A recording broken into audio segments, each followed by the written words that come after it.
Hello, hello. I hope that that's not too loud.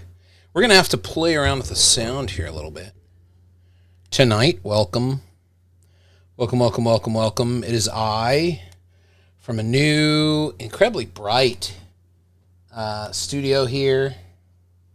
No longer the old studio, no longer the old podcast studio. Oh, we do need the light on. There we go. No longer the old podcast studio, but a new podcast studio. Ready for action. I think it's a little bit better. Let me know if you need any adjustments. I think the sound is a little loud. I think that'll be better. Maybe. We'll see. Yeah, that seems okay. I hope it's not like frying your ears. But good evening. Welcome to the stream. A couple of you are already here already, so welcome aboard. We have a lot of stuff to talk about before we get into the actual debate.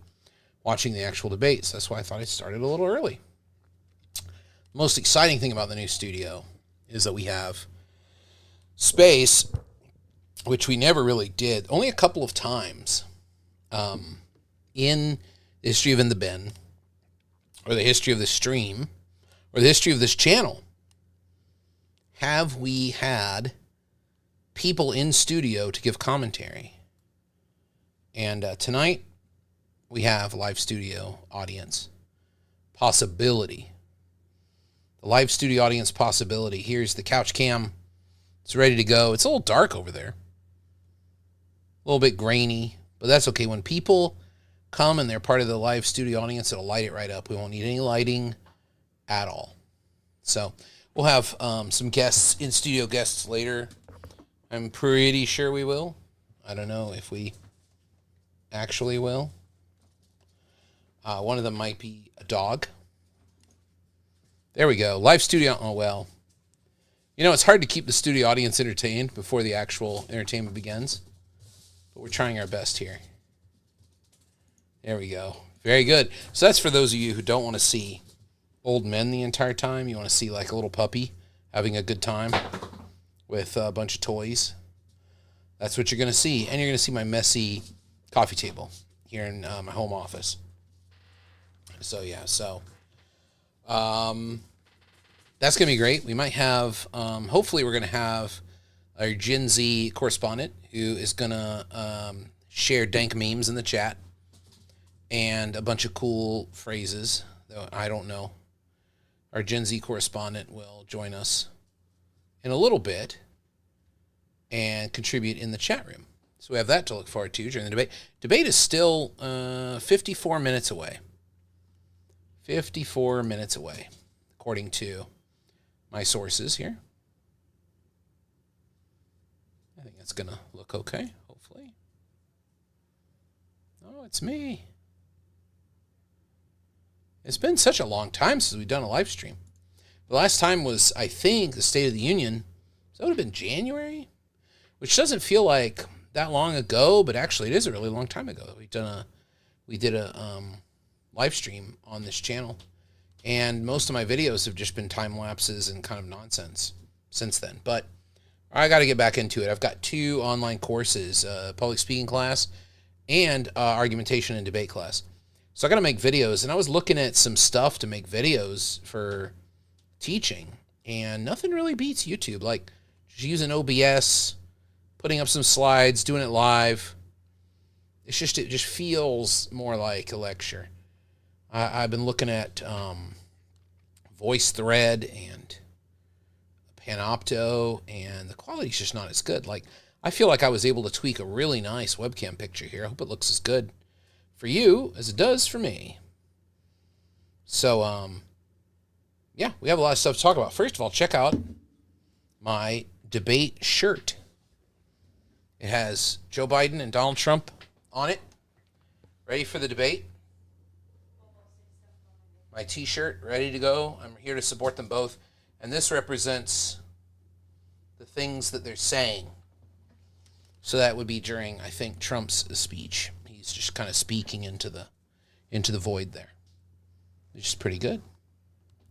We'll wait a few minutes. Let's do a little sound test. How do you guys feel about doing a little sound test? See if you guys can hear the video.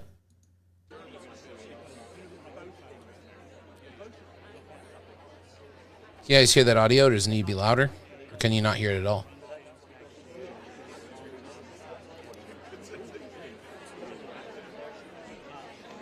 This is like the live spin room from the Times and Sunday Times live stream. Can you guys hear that? Let me know in the chat.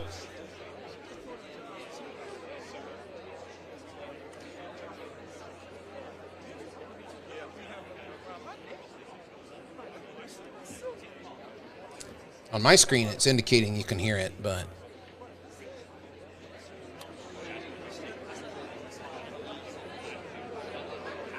yeah, it's just background speech sounds, samples and tests. That's what it is, so pretty good. Boy, they have a poppin' chat room in there, don't they? Yeah, it's just background speech.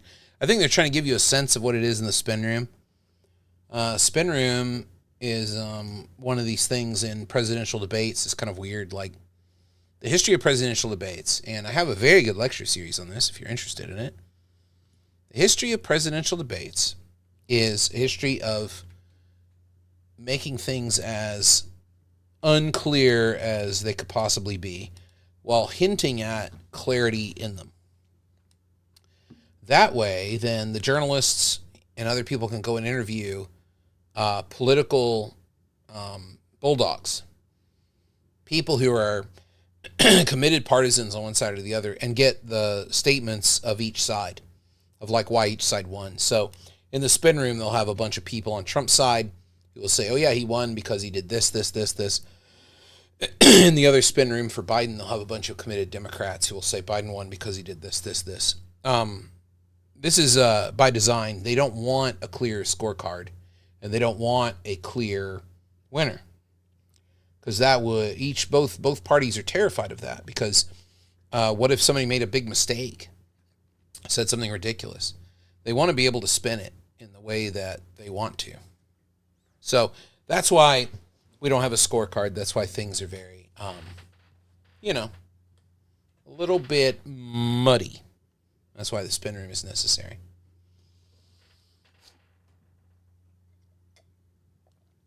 And hopefully you're drinking. Going to have to drink for this. You're going to have to do it to survive. It's the only thing that can pull us through is that. And our studio audience. I wonder if I can put a little more light over there. Think it's possible? Let's see. Alexa, turn on the reading light. Oh, there we go. It's a little bit better. A little bit better. There we go. We have our studio audience there.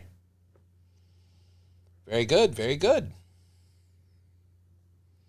Oh, the rules for the debate drinking game. Samples and Test wants to know. I found one drinking game earlier doing searches for bingo cards. Samples and Test is also super interested in bingo cards. So looking at that, I found a bunch of ones for the primary debates. But I think the drinking game would be you have to take a shot when certain things happen. Let me see if I can find it again, because there was quite a good one.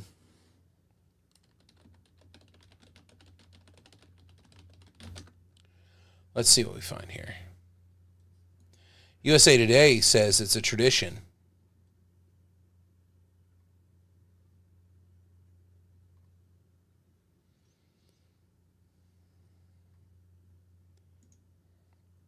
USA Today had good bingo cards too.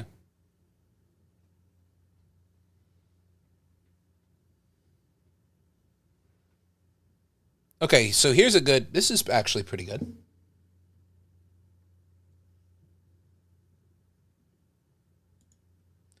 Let's take a look at this drinking game and see what we think.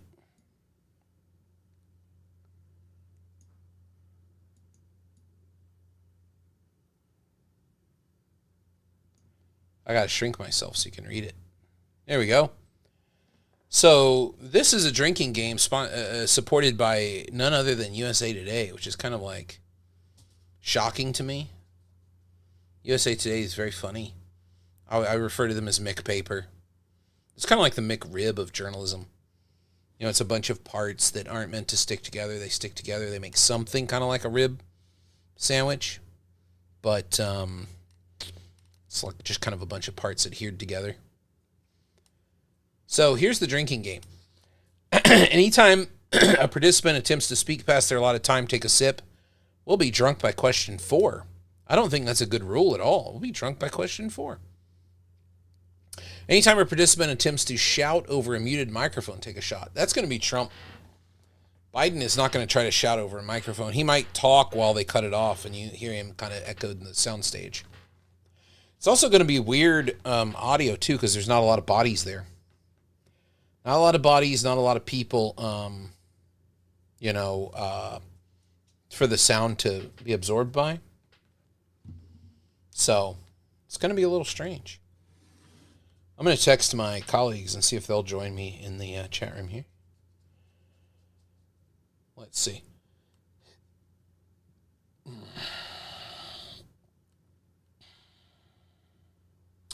That's not my group chat. Where's my group chat?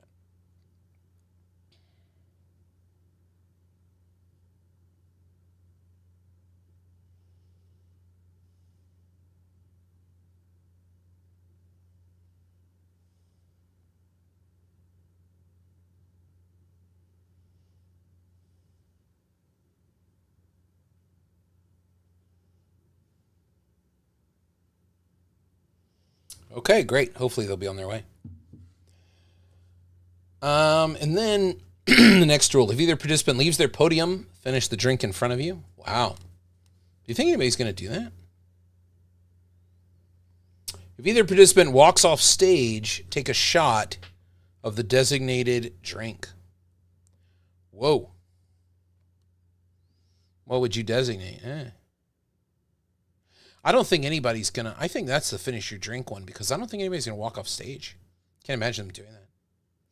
All right, so knowledge of political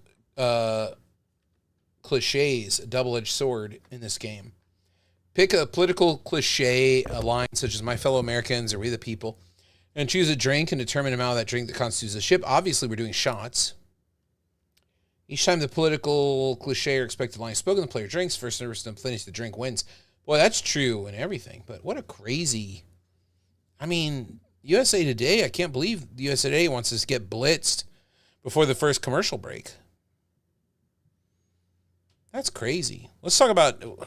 We can think about that. Maybe there's some different ones you would want to add.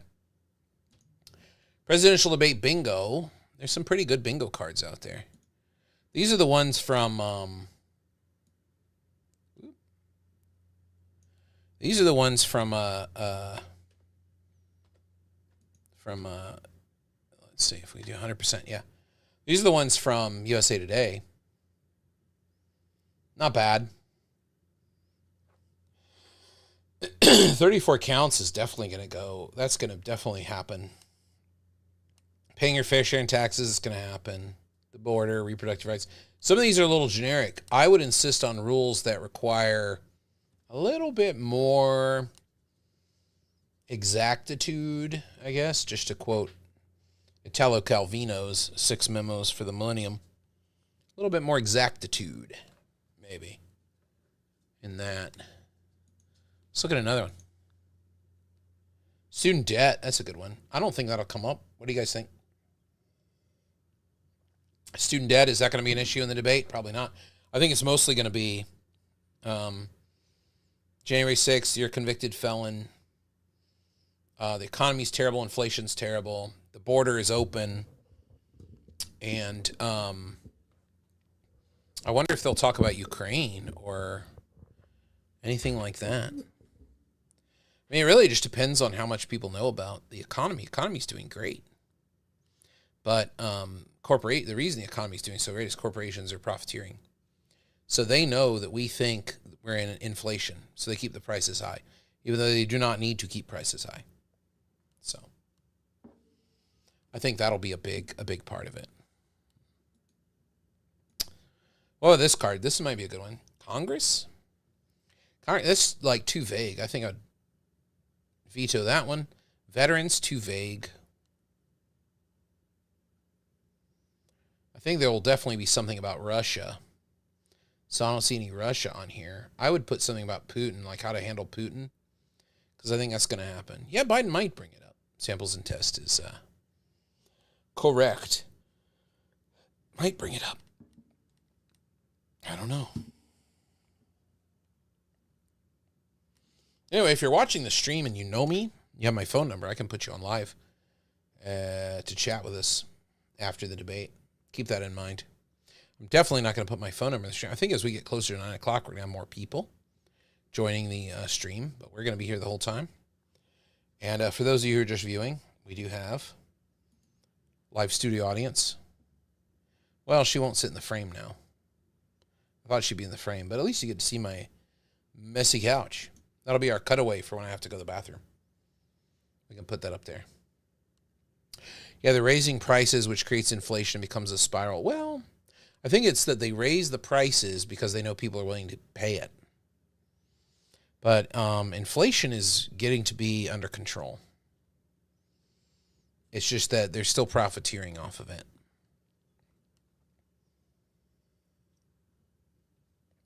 Which is why you see like amazing profits outside of the 7 stocks that are doing great because they're all early adopters of AI. Except NVIDIA crashed the other day. I'm not sure why that was. But I don't know. I don't day trade. I'm no roaring kitty.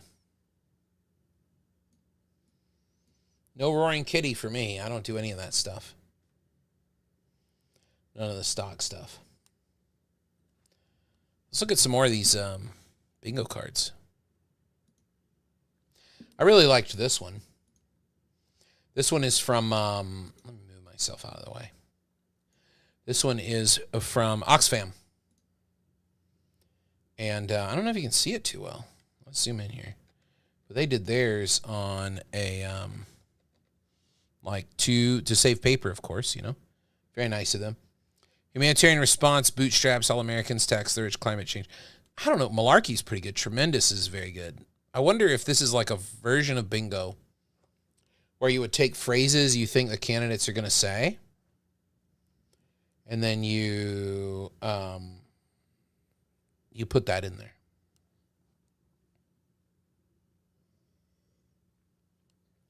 This seems like a mix of different kinds of inflationary things. Or debate topic things. I was reading the chat.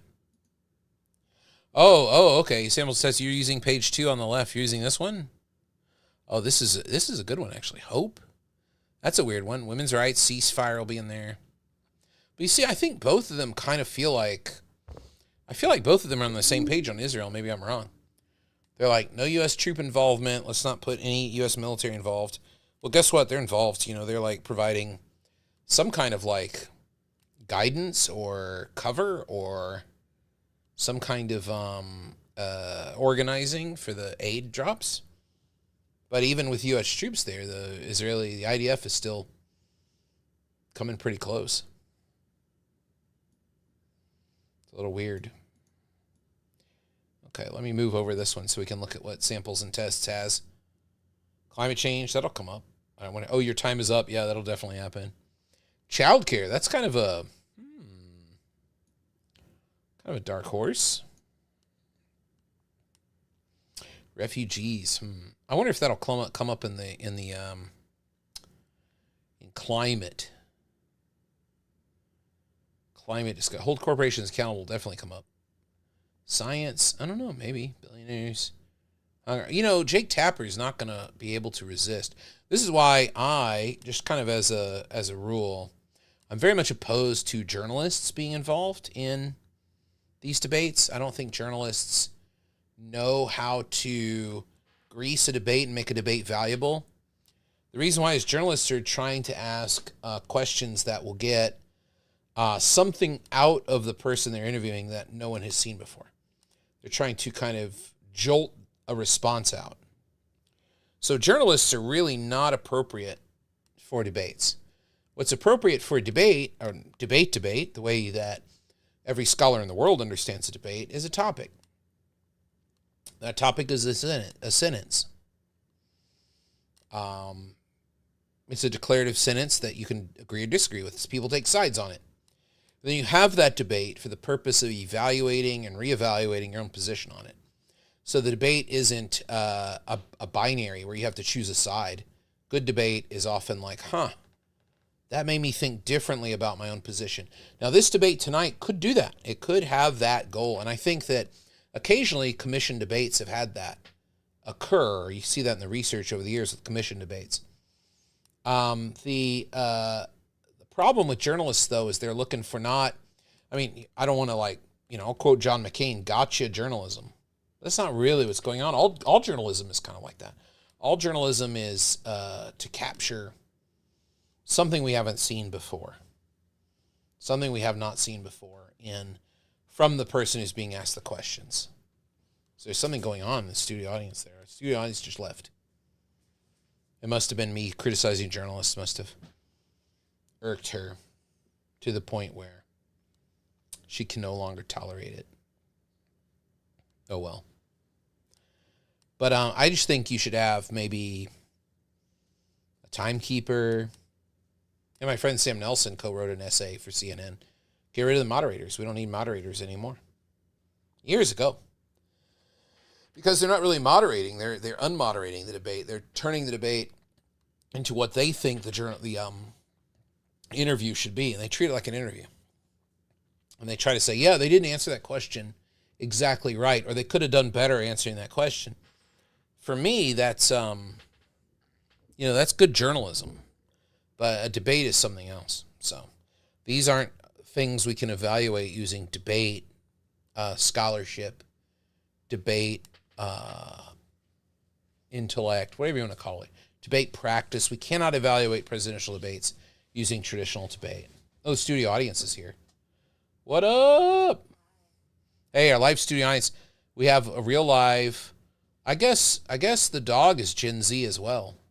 No, the dog is Gen Alpha. Gen Alpha dog. I've been. You can sit on the couch. We have a great studio audience camera. So you're going to join the chat and share dank memes and say weird Gen Z phrases during the debate. Is that your role? No cap. Okay, we're off to a good start. This is great. Off to a good start.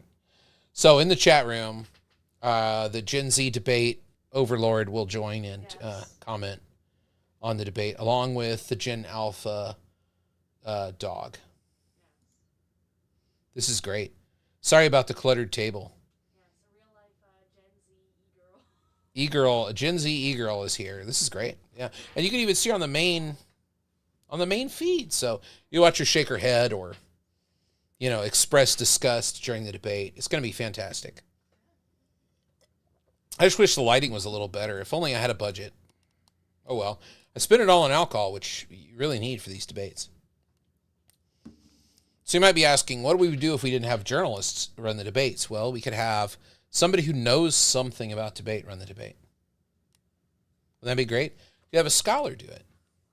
Do you guys remember the show Flavor of Love, where Flavor Flav was auditioning women to be his girlfriend? Do you remember Flavor of Love? Nobody?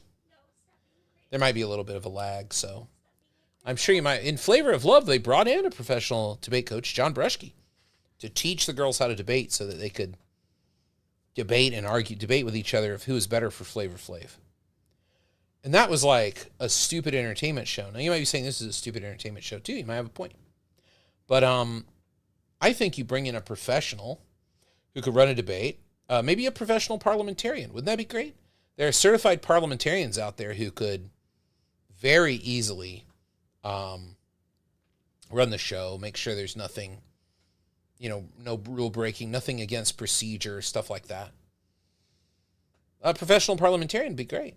You have these people, and they do high-level corporate meetings. Like they wouldn't be scared. People who can hang with, multinational CEOs and stuff. They could moderate the debate. But why do you need journalists asking questions? I mean, one thing is, if you're the host and you're spending a lot of money on this thing, this does have a dollar value attached to it. The Commission on Presidential Debates is very open about that. When they set up debates, they do millions of dollars of fundraising. Actually, that's what the one staff person in D.C., I can't remember her name, who's the only employee of the Commission on Presidential Debates. I think she spends most of her 40-hour work week fundraising. You have to get a university involved because that's the way the commission does things. And then that university hosts the debate.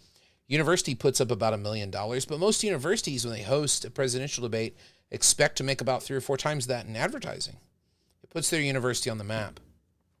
I remember Hofstra University hosted an Obama, was it Obama-Romney or Obama-McCain debate? I think it was Obama-McCain debate. They hosted one in Hofstra, which is just down the street here I'm in Long Island. They made millions of dollars. Millions of dollars. Actually, samples and tests, you make a good point. Nobody would, no side would agree to allow anyone who knows debate to lead the debate. That's correct.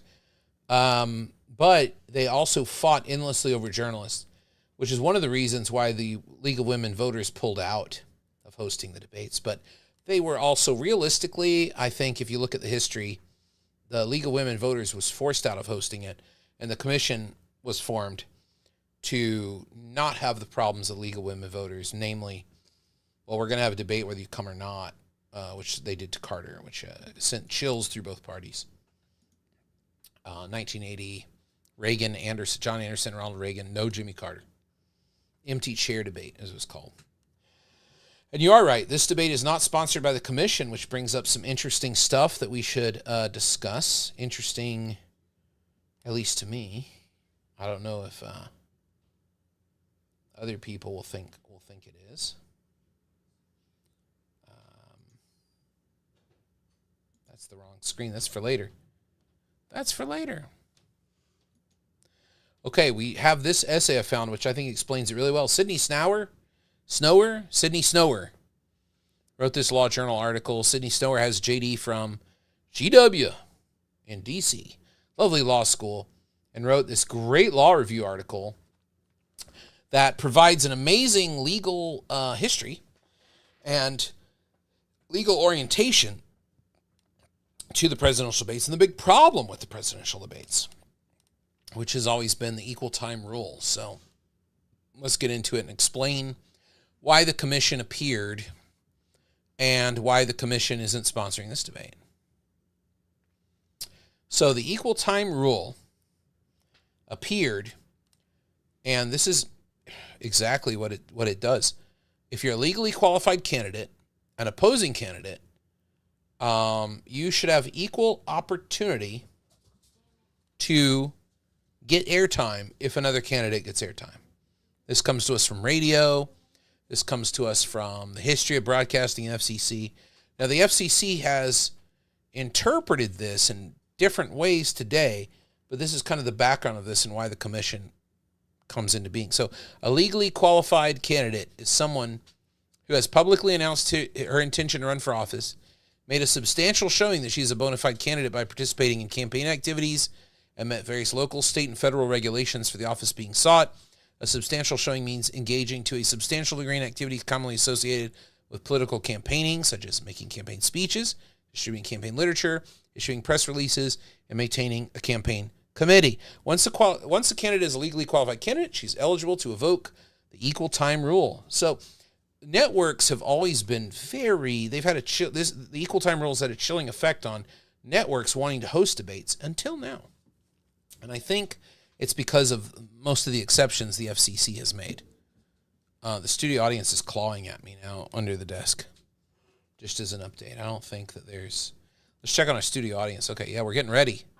We're getting ready. A little paper crane over here. Nice. With our Gen Z commentary is getting ready. That's great. Then you have to be an opposing candidate, which means you have to be... in a general election, everybody's considered that way, so third party. And then Section 315B, programming is equal time request, and they can choose voice or picture. So you could have a picture of them and have them come in by phone if you wanted to, if you're the network. An equal opportunity is if I sell you, $10,000 of airtime, I have to make that $10,000 price tag available for every single candidate. And then the station can't censor it. It has to be timely. And here are the exceptions, and this is where the presidential debates come in their weird history. These are the exceptions that come later. right before Kennedy-Nixon. Bona fide newscasts, that is, if a candidate is doing something and I cover it as part of my news coverage, that's not equal. That's an equal time exemption. Bona fide news interviews, if there's an interview of a candidate going on that's actually newsworthy and not just giving them like campaign time for free, that is an equal time exemption. Documentaries, if I show like the life of Donald Trump, here's a documentary we put together of his last time in office, or what's he been doing since he's been out of the presidency, that would be an exemption. And the last one, which is the most important for us, on-the-spot news coverage of bona fide news events. Now, a debate, if journalists host it, if they host the debate, then that is not bona fide news coverage. It's an event, and that would be equal time permissible, which could cost the network a lot of money. Because they would have to, how many bona fide candidates are there for president? Usually about 12 or 13. How many people actually appear on the ballot besides just the Republican and Democrat? Most people only care about Republican and Democrat, but there are a lot of people who appear on the ballot. They would all get equal time from this. So what happened was in the 1960, they just waived this law for a year. That's what happened in 1960. That's how you were able to have the Kennedy-Nixon debates. And ABC, CBS, and NBC did them, including an amazing debate you should go watch. Absolutely amazing debate. The second debate, Nixon was in California and Kennedy was in New York. And even in 1960, they were able to make a live stream to where there's no lag and everyone could hear the responses and the questions at exactly the same time. They made a perfect live stream. It's an amazing thing to behold. You should go check it out. It's really good. Oh, we've made a crane. Yeah, you can like show it in the middle of. I put your camera on. No, you can stay there. Look, yeah. We have a camera for you. No, sit down. There you go. Wow, look at that. I think the dog is interested too. Can you make other origami? Just crane. That's the, what can I say? Gen Z. All I can make is cranes. That's the comment we hear all the time. Terrible. So, the reshaping of this is discussed really well in, something's happening. The dog is screaming at me. She's yelling at me. I don't know why she's yelling at me. I think I might have my equal time analysis wrong because the dog is offering some commentary about it. What is your commentary on this? Oh, we'll hear more from Prancer later. Prancer knows a lot about presidential debates, In her 6 months of life. Yeah, in her 7 months of life, she knows a lot about presidential debates. It's really... I think she wants you to throw the ball. That'd be my guess. I'm not a dog expert. Good job. Not a dog expert. I hope you like dogs. There's going to be a lot of dogs in the stream. Good job. Hope you like that. I can't throw it if you don't give it to me. Okay, so these exemptions, Congress really didn't give a lot of... what's interesting is it's John Pastor, who is the chairman of the Senate committee. You all know John Pastor because he is the famous senator who gave Mr. Rogers his money after that hearing where Mr. Rogers talks about what he does and shares the lyrics to this song about anger. And John Pastor is like, this is wonderful. You get your money. All right, Rogers, you got your money.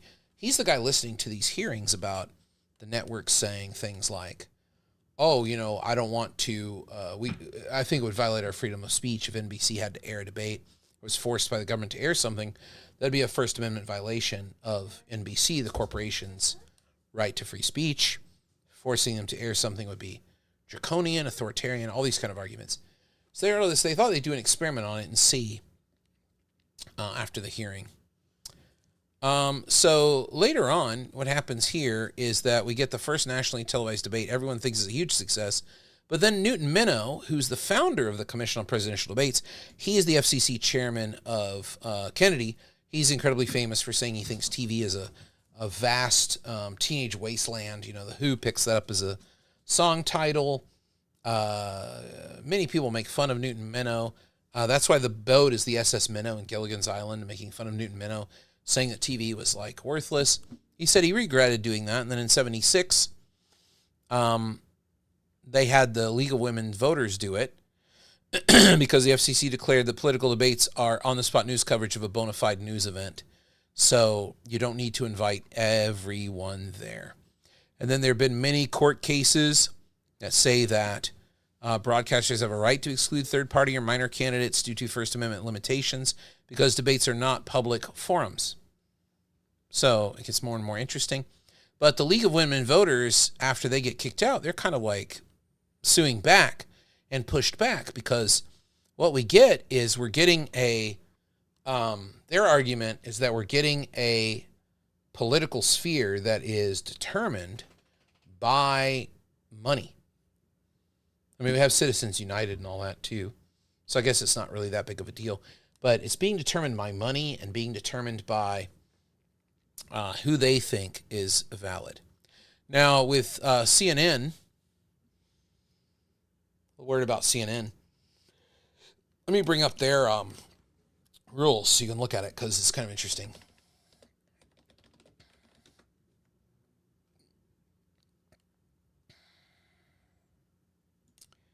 So here we have the Seattle Times talking about the rules.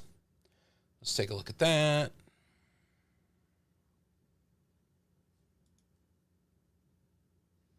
Debate's going to be 90 minutes. Oof. They can't talk to any aides, no in-person audience, no opening statements or closing statements, 2 minutes for each answer, and they turn off the microphones, which is the big famous one. But as far as this doesn't really talk about participation. The participation rules are interesting. They're like you have to show you have a 15% national polling average.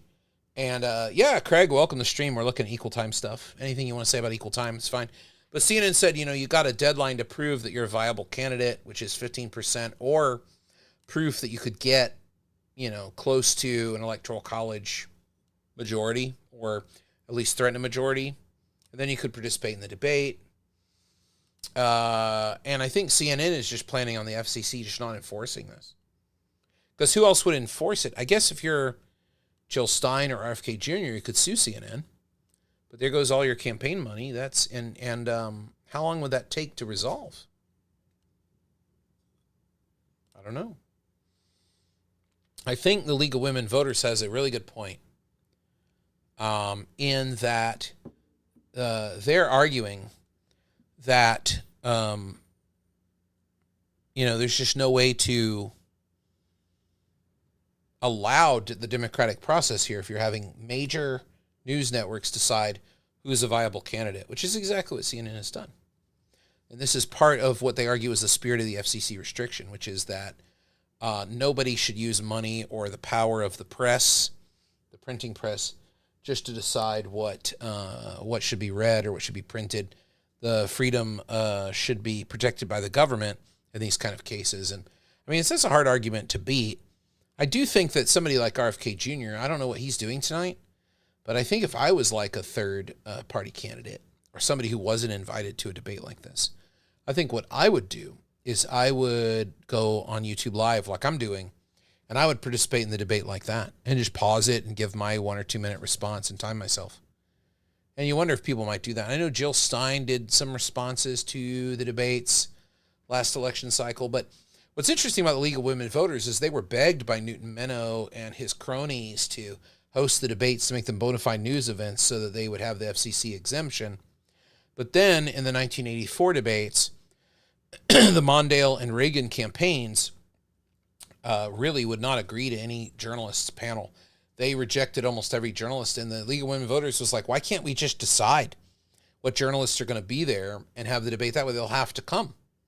And Newton Minnow, his philosophy has always been, if you don't have the Democrat and Republican Party involved, you don't have a debate. They have to come first. The debate comes second. Every other restriction comes second. So whatever they want to do, that's what you have to do. And that was the founding of the Commission on Presidential Debates, which he started after the 1984 debates. And then in 1988, they negotiated in secret at Bush 2 caucus. They went and provided agreement between the two parties, legal women voters. They're like, we're not doing this. And said, fine, we have our own organization now. But for years and years and years, the League of Women Voters was terrified they were going to be sued under Section 315 for not actually providing a bona fide news event because they kept being chipped away at this by the two parties. More power. And, eventually when they were out, then they started to sue the other way, saying that this is a violation of democracy, American democracy. So the debate about the debates is much interesting than any presidential debate has ever been, except for, I don't know, do you guys have, that's something we talk about before we get started. Do you guys have favorite presidential debates? I have a couple of favorites. I have the 1992 Richmond debate between Clinton, Perot, and Bush. Oh, Samples and Test says RFK Jr. is doing his own debate tonight, but what is he doing? Do you know? Is anybody going to watch that weird? I guess we could turn it on too and see what's going on. I kind of want to watch the Trump Biden alone, but RFK Jr. is just he's a little bit weird. I don't want to go out on a limb or be like partisan here, but didn't a worm eat his brain? How do we know it's not the worm? So in the CNN debate, you can't have an advisor speak to you, but what about a brainworm? Can a brainworm offer you advice during the debate? Seems like an advisor to me. I don't know.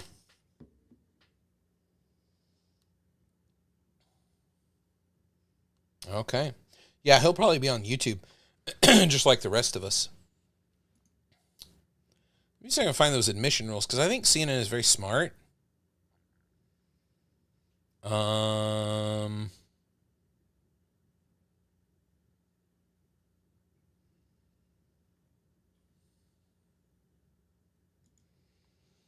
See if I can find that, because they're very, very smart about.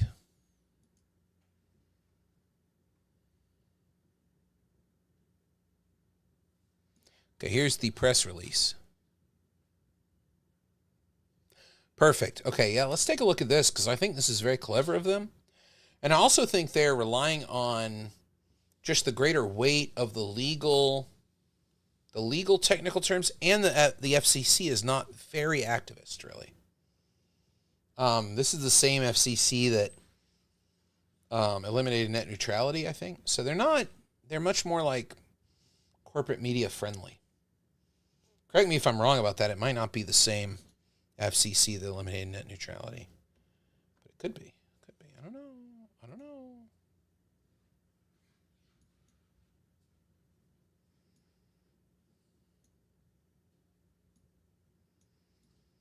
Let's take a look at this.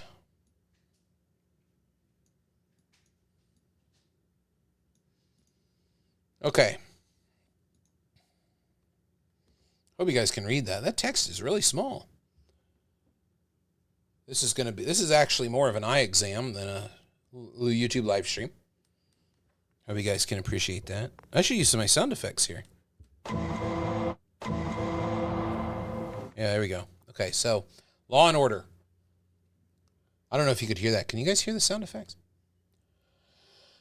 Here are the rules that I think are very interesting, which is you have to fulfill the requirements to be a president from the Constitution, file a statement of candidacy with the FEC, and a sufficient number of state ballots to reach the 270. So you have to be able to prove that you're on enough state ballots to hit 270.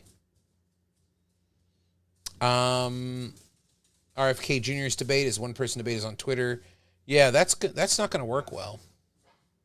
I do like, the Society Library is working on an initiative to take Elon Musk at his word and make Twitter into the new town hall, American town hall. That's ambitious. It's like coming into the town hall in Stardew Valley where it's all like trashed. You guys played Stardew Valley? You know what I'm talking about? Where you go in there like, oh, this used to be the town hall, but now it's full of garbage. And you're going to have to do quests to, like, rebuild the town hall. That's kind of what Society Library is trying to do with Twitter. Kind of wild. But they say they have algorithms and tools, and I mean, if anybody can do it, they can do it. I support it. I think it's great to have a town hall. The only thing is I take the position that these should be not corporately owned things, but there should be like a public Twitter. There should be a public equivalent that's offered to everybody, that doesn't have advertising, that isn't profit driven, that kind of thing. And then after the 270, you have to be 15% in 4 separate national polls that meet CNN standards for reporting. So 4 separate national polls, I guess that would be AP. Maybe these, the Quinnipiac poll. I don't know what other polls would count. Oh, they have it listed. CNN, ABC News, CBS News, Fox News, Marquette, Monmouth, New York Times, Siena College, PBS NewsHour, NPR, Marist College, Quinnipiac, Wall Street Journal, and The Post. And then closes 7 days before the debate. So obviously RFK Jr. did not meet that standard. Welcome, Nintendo 2000. No, I'm not saying nationalize Twitter. I think that Twitter would be perfectly fine the way it is.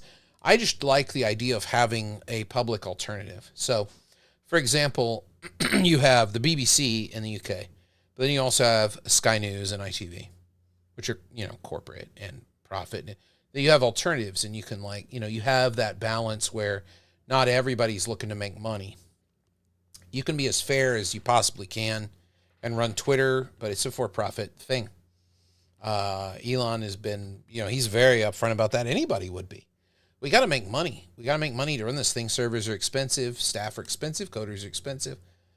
And I just think it's necessary balance. You don't want all of your sources to be corporate. That's like the problem with having all of the news organizations deciding who qualifies for debate. Now, CNN's rules are very good, and they're rules the commission set up long ago, but keep in mind the commission only wanted to support the Democrats and Republicans. Those are the only people they thought were legitimate. They did not want them to pull out. Newton Minnow's philosophy, you can read his book. He wrote a book with Craig LeMay about the presidential debates. He's like, look, if you don't have those two parties, you don't have a meaningful debate. I mean, I don't know if that's correct. CNN had a third-party debate with Winona LaDuke and Harry Brown, who ran for the Libertarian Party candidate for many years, socialist candidate. They had a great debate on CNN. It wasn't even equal time. It was just something I think they thought was like newsworthy and worth doing. But I just think it would be nice to have a public alternative. That's what I'm saying. I certainly do not want Twitter nationalized. Good Lord. Good Lord, good Lord.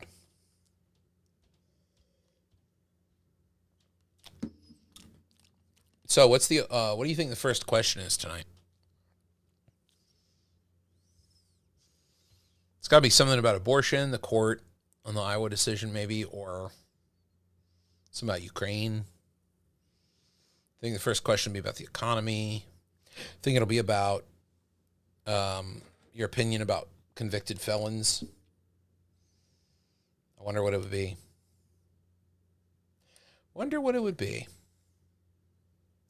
Did I show you guys all the bingo cards? Oh, no. This is my favorite one. This is the Washington Examiner one, Examiner? Oh, God. How much wine have I had? We're still 9 minutes away from the debate. How much wine have I had? Look at this debate card. Oh, my God. This is my favorite one. Let's zoom in. We really got to take a look at this one, guys. Frickin' funny. I think I might pick this one. Dictator on the first date. Biden crime family. That's definitely coming up. Come on, man. That's happening. Laptop from hell. I hope that comes up. I don't know. Do you think that I kind of think the economy is like that's like the Vegas midline take, isn't it? Samples and Tests says economy first question.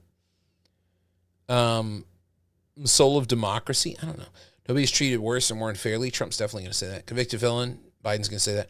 Fake tapper. Do you think Trump will use his favorite Nickname for Jake Tapper. You're not Jake Tapper, you're fake Tapper. Believe me. Yeah, a bunch of malarkey. Close the border on day one. Trump is saying that. I wonder if the border will be the first question. That'd be a good one. Reproductive rights or the border. That's kind of what I saw on the news. That's what the billboards, the different parties have taken over the billboards in Atlanta around the debate. And they have stuff about the open border is harmful to women, which I think that's a very clever argument, isn't it? Isn't that clever? Like, if you're going to say, as the Biden campaign, this President Trump would be the most harmful to women's rights, the most harmful for women, isn't it a great response to be like, letting people in from the southern border, they murder women. How much worse could it get? I think that's good. But again, I don't know. Let me just give a big caveat here about the way I look at this stuff. As a rhetoric professor, as somebody who looks at this stuff as a scholar, I'm very hesitant to say that any messages that we see in any election campaign are really designed to persuade anybody who's not already on that side. I think that when it comes down to it, what most campaign strategists are doing is they're trying to encourage people who already support Donald Trump or already support Joe Biden to make sure that they get really excited about going to vote months and months from now. Election day comes around. You don't know what might be happening in your life. There's bad weather. Your mom's in the hospital. You're about to get fired. You might be like, oh, yeah, I forgot to go vote, but it's okay because my state is red or my state is blue. And they're like very worried about, strategists are very worried about that because that's like a real thing for them. So I wonder how many arguments are actually out there meant to persuade, like really bring people over from red to blue or blue to red.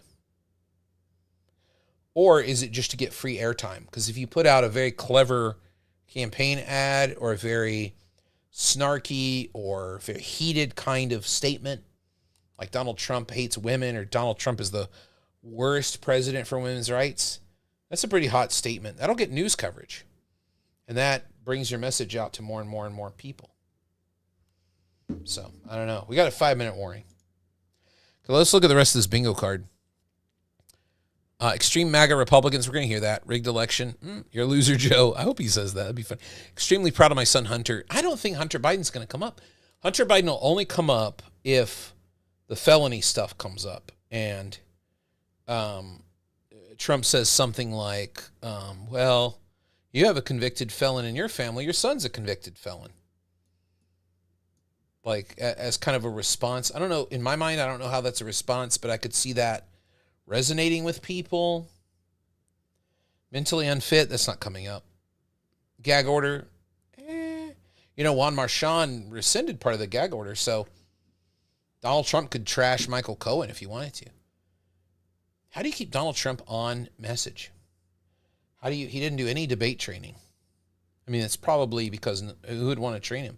Like, if I was advising Donald Trump, I'd be like, 99% of what I'm going to tell him, he's not going to do. He's going to do what he wants. So how do you approach a person like that and make sure that they do it, All right, let's fire up the stream and see what it's looking like. It's not live yet.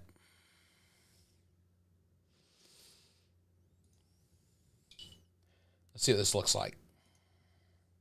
Ooh, boy, that's kind of big.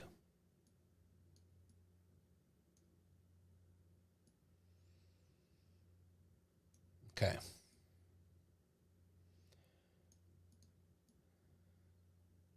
going to make myself small. One more thing before we get started is, how do I look at these debates? How do I look at it? Well, I look at 4 questions for each response. So you might want to write this down yourself and use it. Every time they ask a question, they can respond in different ways. They could say, they should say these 4 things for every response. Well, here's what's going on in the country right now. What exists? This is the oldest of the rhetorical suggestions that we get from the Romans, we get from the Greeks. What exists? What's out there? Is it? What is it? What kind is it? These are what they're called the stasis points. And stasis points are a great way to find the main issue in a debate. That's why I kind of created these modern stasis points for a presidential debate based on them. Principle, what's the key principle? So they say, out here we have a bunch of people struggling to make ends meet. American middle class is struggling in this terrible economy.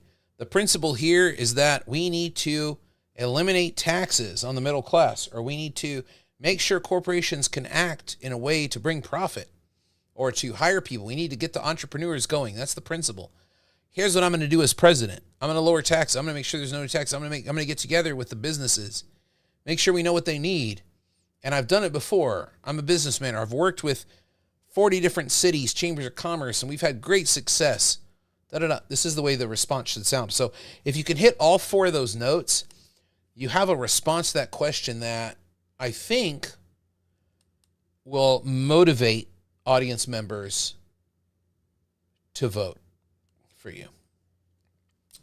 In the end, this really is, at the beginning of the stream, I said these aren't really debates in any way, shape, or form. And anybody who comments on them and says, oh, I'm a debate coach, I'm a college debate coach, or I'm a high school debate coach, I know what wins a debate.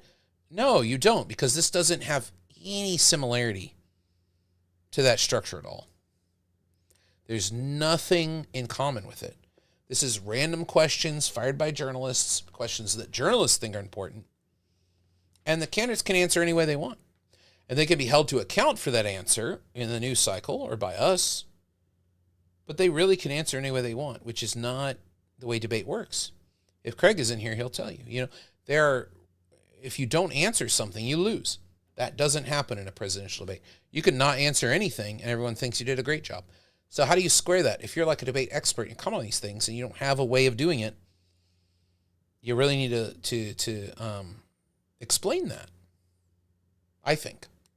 Like, it's just good scholarship and good intellectual work. So this is my attempt of doing it, is like, if you did those four things, that's a good answer. Sometimes you'll just harp on one.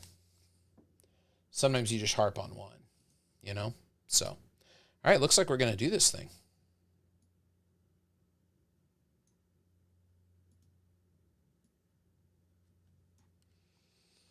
I hope you can hear it. Let me know how the sound is, okay? Folk. I think it's going to happen in 5 seconds, my guess.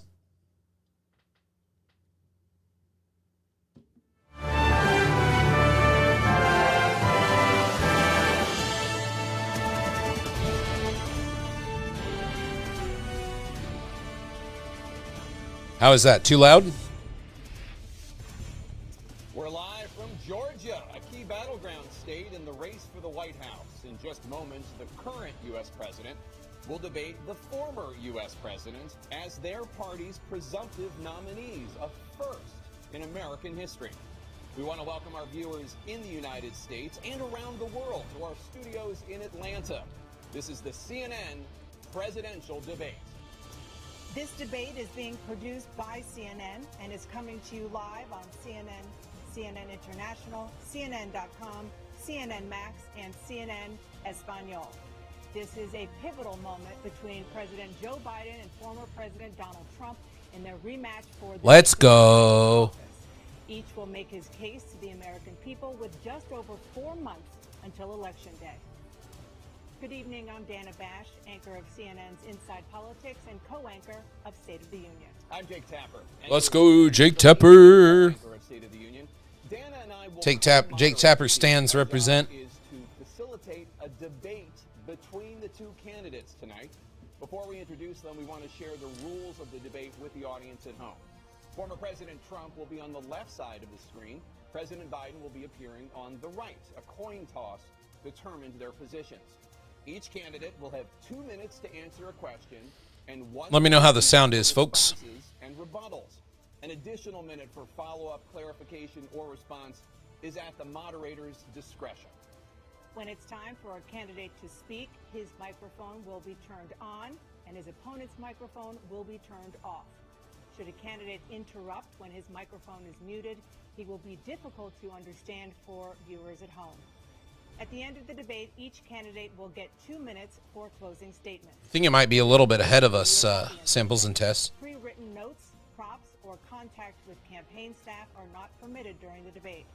By accepting, You know, that's a funny thing about campaigns agreed to accept these rules. Now, please welcome the 46th. It's a funny thing about this, actually, Samples and Tests, what side you're on. This is something that in the presidential debate negotiating documents, it's called the Memorandum of Understanding, is always fought about. What's the temperature of the room going to be? What side are people going to be on? How many cutaways are they going to be? These are like monumental documents. Trump.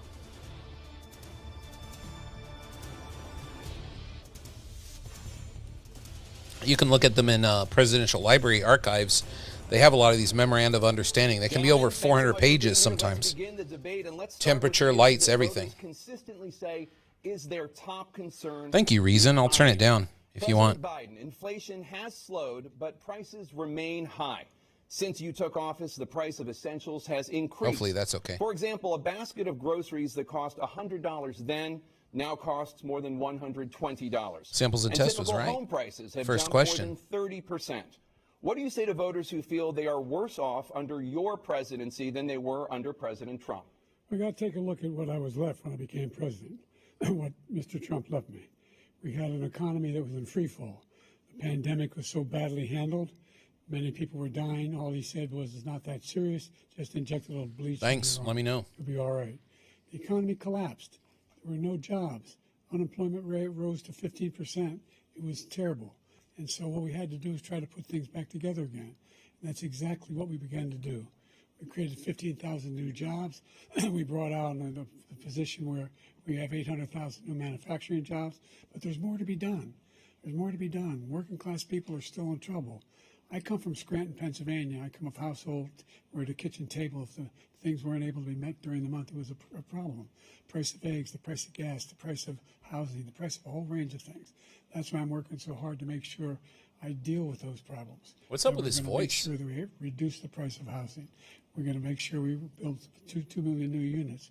We're going to make sure we cap rents so corporate greed can't take over. The combination, what I was left with in corporate greed, is the reason why we're in this problem right now. In addition to that, we're in a situation where if you take a look at all that was done in his administration, he didn't do much at all. By the time he left, things were in chaos, literally chaos. And so we put things back together. We created, I said, those jobs. We make sure we had a situation where we brought down the price of prescription drugs, which is amazing, to $15 for He needs a lozenge. Insulin was $400. No senior has to pay more than $200 for any drug. Yeah, for real. Clear your throat, Joe. Beginning next year.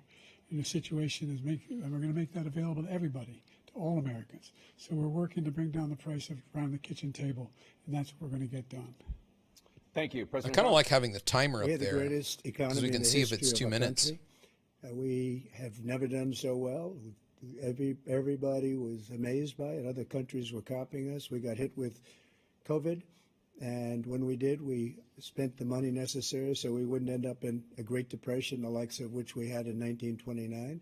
By the time we finished, so we did a great job. We got a lot of credit for the economy, a lot of credit for the military, and no wars, and so many other things. Everything was rocking good. But the thing we never got the credit for, and we should have, is getting us out of that COVID mess. He created mandates that was a disaster for our country. But other than that, we had given them back a country where the stock market actually was higher than pre-COVID, and nobody thought that was even possible. The only jobs he created are for illegal immigrants and bounce-back jobs, a bounce-back from the COVID. He has not done a good job. He's done a poor job, and inflation's killing our country. It is absolutely killing us. Thank you, President Biden. Well, look, the greatest economy in the world, he's the only one who thinks that, I think. I don't know anybody else who thinks he had the greatest economy in the world.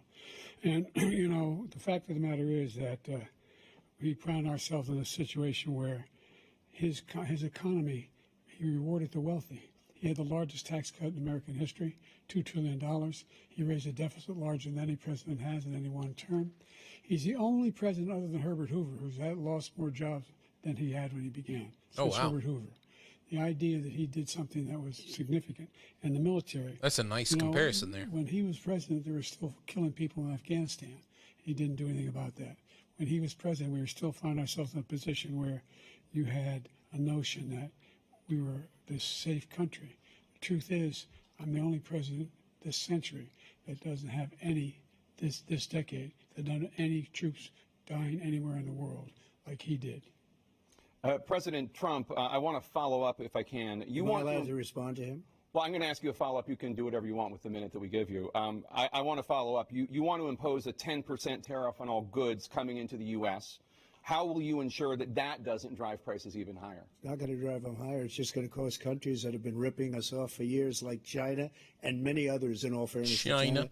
It's going to just force them to pay us a lot of money, reduce our deficit tremendously, and give us a lot of power for other things. But he made a statement. The only thing he was right about is I gave you the largest tax cut in history. I also gave you the largest rate in history. That's why we had all the jobs. And the jobs went down, and then they bounced back, and he's taking credit for bounce back jobs. You can't do that. He also said he inherited 9% inflation. Now, he inherited almost no inflation, and it stayed that way for 14 months. And then it blew up under his leadership because they spent money like a bunch of people that didn't know what they were doing, and they don't know what they were doing. It was the worst, probably the worst administration in history. There's never been. And as far as Afghanistan is concerned, I was getting out of Afghanistan, but we were getting out with dignity, with strength, with power. He got out. It was the most embarrassing day in the history of our country's life. President Trump. Uh-oh. No, don't freeze.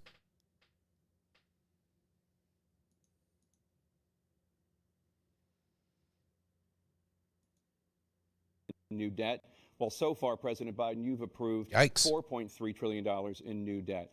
So, former President Trump, many of the tax cuts that you signed into law are set to expire next year. You want to extend them.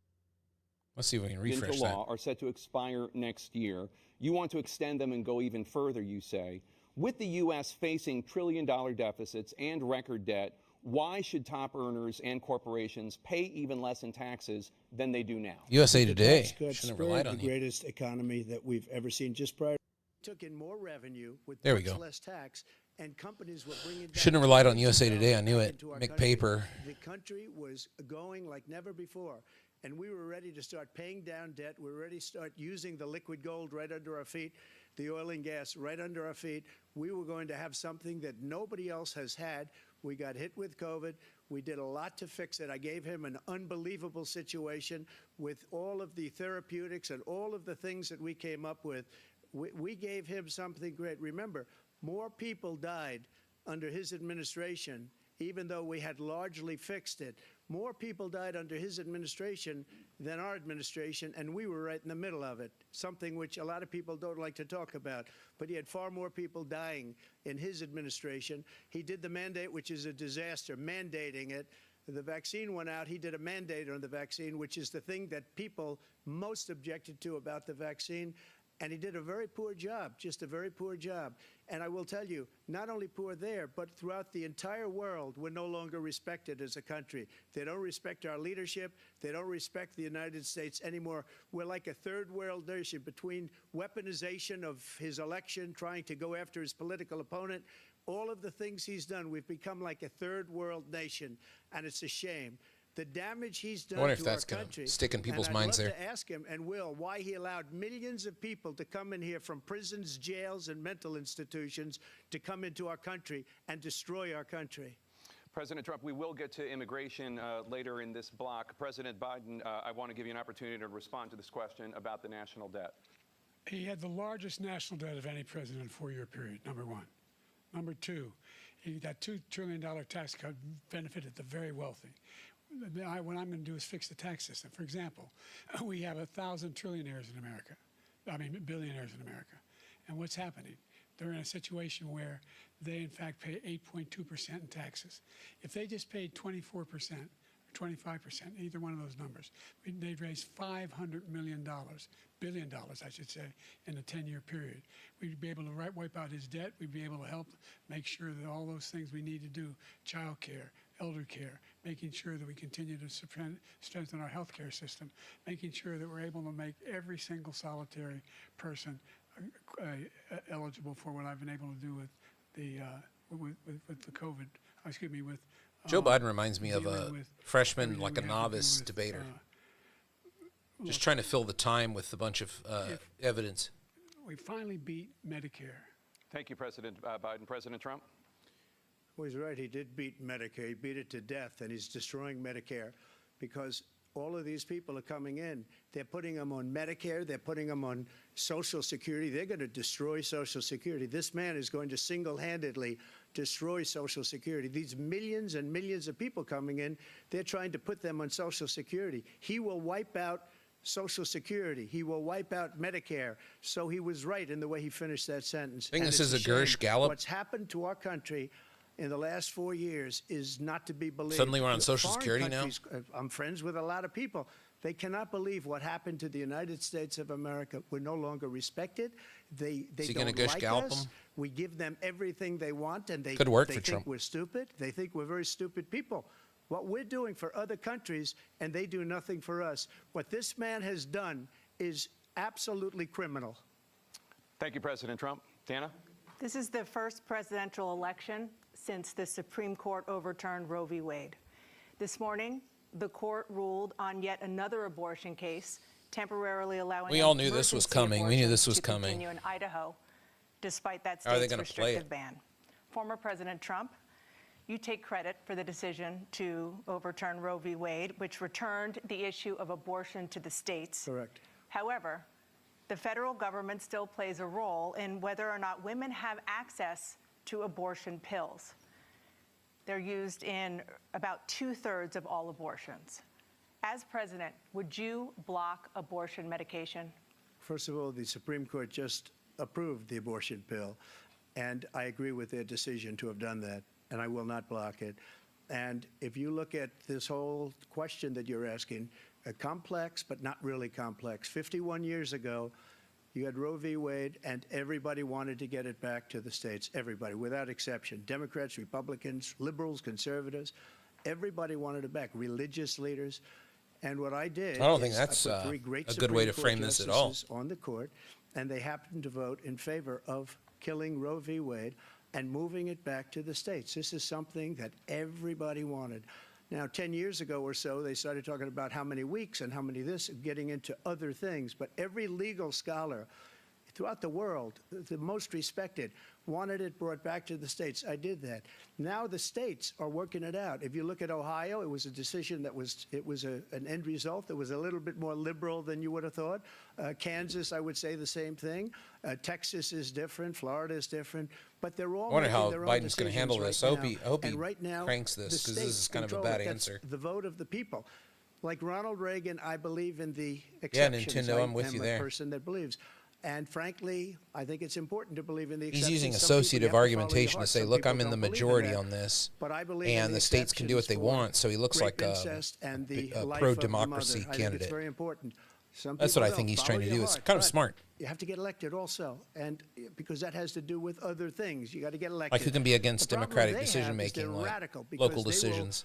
take the life of a child in the 8th month, the 9th month, and even after birth. After birth, if you look at the former governor of Virginia, he was willing to do this. He said, we'll put the baby aside and we'll determine what we do with the baby, meaning we'll kill the baby. What happened is we brought it back to the states, and the country is now coming together on this issue. It's been a great thing. Thank you. Yeah, I don't know about President Biden? It's been a terrible thing, what you've done. The fact is that the vast majority of constitutional scholars supported Roe when it was decided. Supported Roe. And that's this idea that they're all against it is just ridiculous. And this is the guy who says the state should be able to have it. We're in a state where in 6 weeks, you don't even know whether you're pregnant or not, but you cannot see a doctor, and have him decide on what your circumstances are, whether you need help. The idea that states are able to do this is a little like saying we're going to turn civil rights back to the states. Let each state have a different rule. That's a But good there's answer, I so many think. young women who have been, including a young woman who just was murdered, and he went to the funeral. The idea that she was murdered by an immigrant coming in. They talk about that, but here's the deal: there's a lot of young women are being raped by their in-laws, by their spouses, brothers and sisters, it's just ridiculous, and they can do nothing about it. And they try to arrest them when they cross state lines. Thank you. There have been many young women murdered by the same people he allows to come across our border.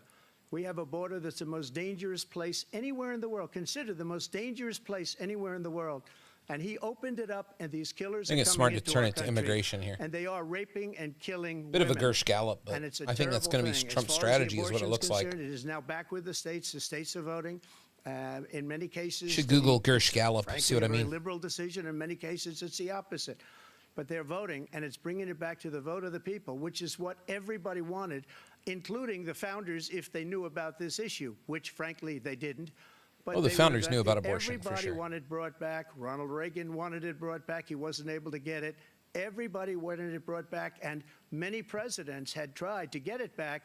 I was the one to do it. And again, this gives it the vote of the people, and that's where they wanted That's it. true, Every legal Samples. scholar That's true. wanted He it did that talk way. about the murders on the border. Staying on the topic of abortion, President Biden, 7 states, I'll let you do that. This is the same topic. 7 states have no legal restrictions on how far into a pregnancy a woman can obtain an abortion. Do you support any legal limits on how late a woman should be able to terminate a pregnancy? I supported Roe v. Wade, which had 3 trimesters. The first time is between the woman and the doctor. Second time is between the doctor and an extreme situation. The third time is between the doctor, between the woman and the state. The idea that the politicians, that the founders wanted the politicians to be the ones making decisions about women's health is ridiculous. That's the last. No politician should be making that decision. A doctor should be making those decisions. That's how it should be run. That's what you're going to do. And if I'm elected, I'm going to restore Roe v. Wade. So that means he can take the life of the baby in the 9th month and even after birth, because some states, Democrat run, take it after birth. Again, the former governor of Virginia, put the baby down, then we decide what to do with it. So he's willing to, as we say, rip the baby out of the womb in the 9th month and kill the baby. Nobody wants that to happen, Democrat or Republican. Nobody wants it to happen. You're lying. That is simply not true. The Roe v. Wade does not provide for that. That's not the circumstance. Only if a woman's life is in danger, she's going to die. That's the only circumstance in which that can happen. But we are not for late-term abortion, period. Period, period. I like that, Roe v. Biden. Wade, you have late-term abortion. You can do whatever you want, depending on the state. You can do whatever you want. We don't think that's a good thing. We think it's a radical thing. We think the Democrats are the radicals, not the Republicans. For 51 years, that was the law. 51 years, constitutional scholarship said it was the right way to go. 51 years, and it was taken I away. like this because exchange. guy This is good. Put very conservative members on the Supreme Court. He takes credit for taking it away. What's he going to do? What's he going to do, in fact, if the MAGA Republicans, he gets elected, and the MAGA Republicans control the Congress, and they pass a universal ban on abortion, period, across the board at 6 weeks or 7 or 8 or 10 weeks, something very, very conservative. Is he going to sign that bill? I'll veto it. He'll sign it. Thank you. Let's turn now to the issue of immigration and border security. President Biden, turned his mic off. a That's record good. number of migrants have illegally crossed actually the doing southern it. border on I'm your surprised. watch. Overwhelming border states and overburdening cities such as New York and Chicago, and in some cases causing real safety and security concerns. Given that, why should voters trust you to solve I think this the mics crisis? are being muted. We didn't hear any of Trump We worked very there. hard to get a bipartisan agreement that not only changed all of that, it made sure that we are in a situation where Kind of like it without you the have audience. How do you guys feel about there being circumstance no where they can audience? Come across the border. I feel like it increase hits the number of way border different, police even though there the are audience is now. usually We quiet. significantly increased the number of asylum officers. Significantly. By the way, the Border Patrol endorsed me, endorsed my position. In addition to that, we found ourselves in a situation where when he was president, he was separating babies from their mothers, putting them in cages, making sure the families were separated. That's not the right way to go. What I've done since I've changed the law, what's happened? I've changed it in a way that now you're in a situation where there are 40% fewer people coming across the border illegally. That's better than when he left office. And I'm going to continue to move until we get the total ban on the total initiative relative to what we're going to do with more Border Patrol and more asylum officers. President Trump? I really don't know what he said at the end of that sentence. I don't think he knows what he said either. Look, we had the safest border in the history of our country. The border, all he had to do was leave it. All he had to do was leave it. He decided to open up our border, open up our country to people that are from prisons, people that are from mental institutions, insane asylum.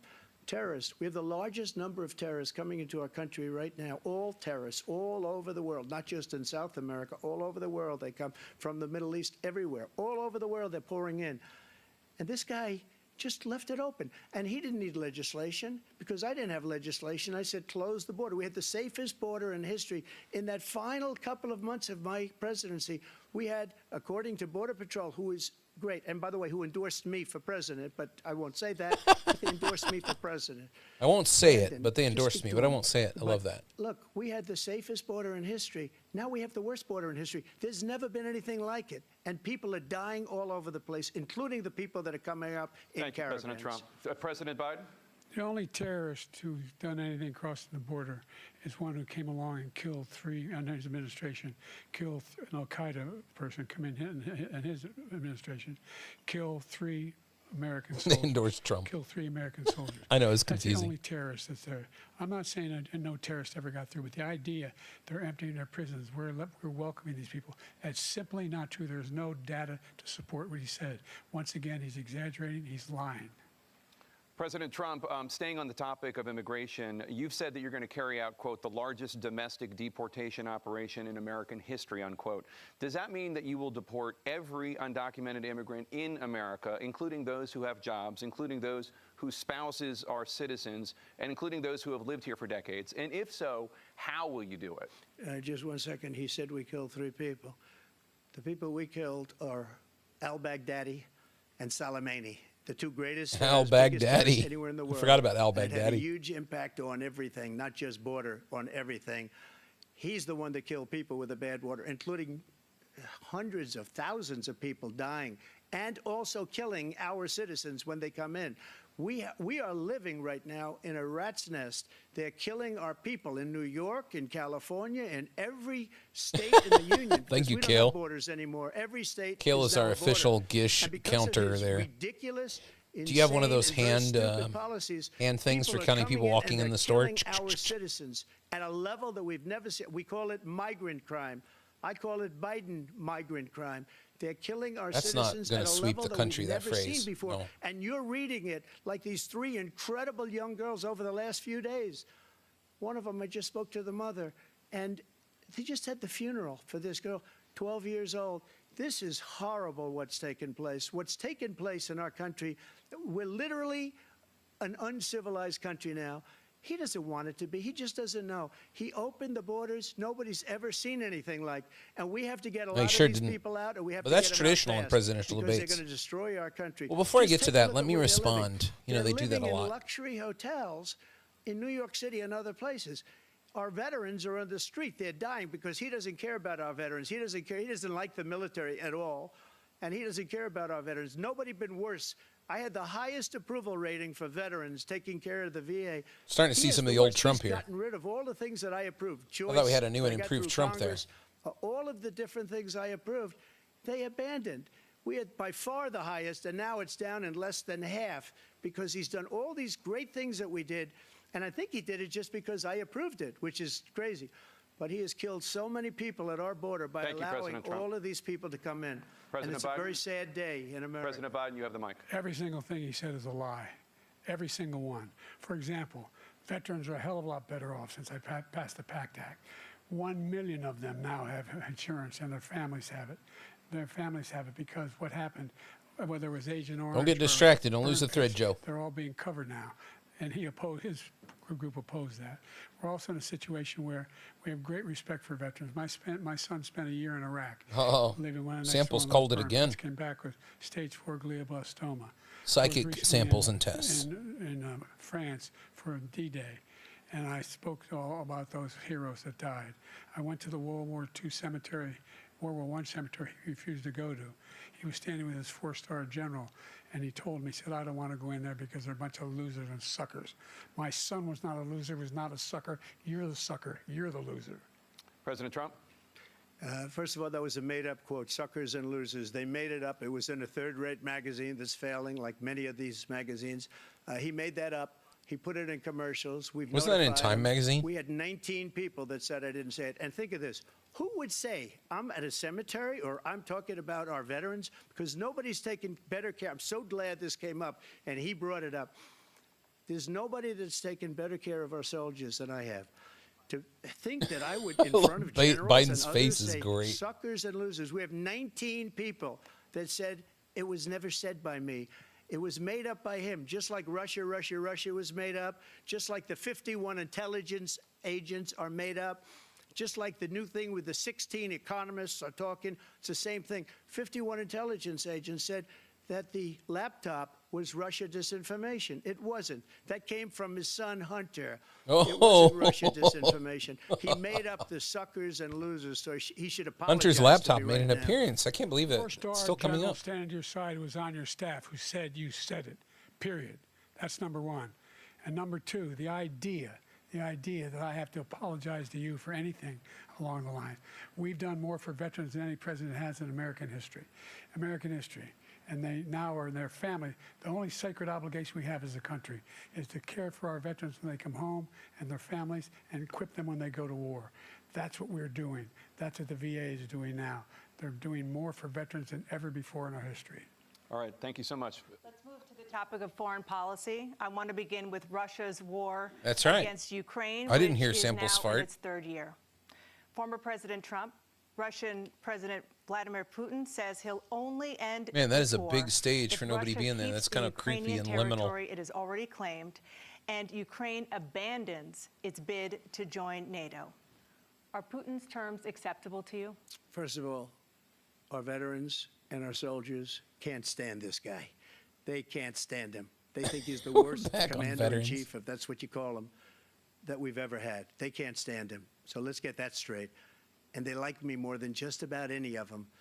And that's based on every single bit of information. As far as Russia and Ukraine, if we had a real president, the president that knew, that was respected by Putin, he would have never invaded Ukraine. A lot of people are dead right now, much more than people know. You know, they talk about numbers. You can double those numbers, maybe triple those numbers. He did nothing to stop it. In fact, I think he encouraged Russia from going in. I'll tell you what happened. He was so bad with Afghanistan. It was such a horrible embarrassment, most embarrassing moment in the history of our country, that when Putin watched that and he saw the incompetence, that he should have fired those generals, like I fired the one that you mentioned, and so he's got no love lost, but he should have fired those generals. No general got fired for the most embarrassing moment in the history of our country, Afghanistan, where we left billions of dollars of equipment behind. Somebody's getting We fired, lost walked in 13 front of the beautiful camera there. soldiers, and 38 soldiers were obliterated. And by the way, we left people behind, too. We left American citizens behind. When Putin saw that, he said, you know what? I think we're going to go in and maybe take this was his dream. I talked to him about it, his dream. The difference is he never would have invaded Ukraine. Never. Just like Israel would have never been invaded in a million years by Hamas. You know why? Because Iran was broke with me. I wouldn't let anybody do business with them. They ran out of money. They were broke. They had no money for Hamas. They had no money for anything. No money for terror. That's why you had no terror at all during my administration. This place, the whole world is blowing up under him. President Biden? I've never heard so much malarkey in my whole life. Look, the fact of the matter is that we're in a Tim, that's situation right. where, let's take the last point first. They'll be on a tape in Iran their shadow attacked form. American troops, caused brain damage for a number of these troops, and he did nothing about it. Yeah, the VA He's system not has even huge president. problems. They attacked. Huge problems. He said they're just having headaches. That's all it is. We didn't do a thing when the attack took place, number one. Number two, we got over 100,000 Americans and others out of Afghanistan during that airlift. Number three, we found ourselves in a situation where, if you take a look at what Trump did in Ukraine, this guy told Trump, do whatever you want, do whatever you want. And that's exactly what Trump did to Putin, encourage him, do whatever you want. And he went in. And listen to what he said when he went in. He was going to take Kyiv in 5 days, remember? Because it's part of the old Soviet Union. That's what he wanted to reestablish, Kyiv. And he, in fact, didn't do it at all. He wasn't able to get it done. And they've lost thousands and thousands of troops, 500,000 troops. President Trump, I as never come back said to you that. for 1 minute, I just want to go back to my original question, which is, are Putin's terms acceptable to you? Keeping the territory in Ukraine? No, they're not acceptable.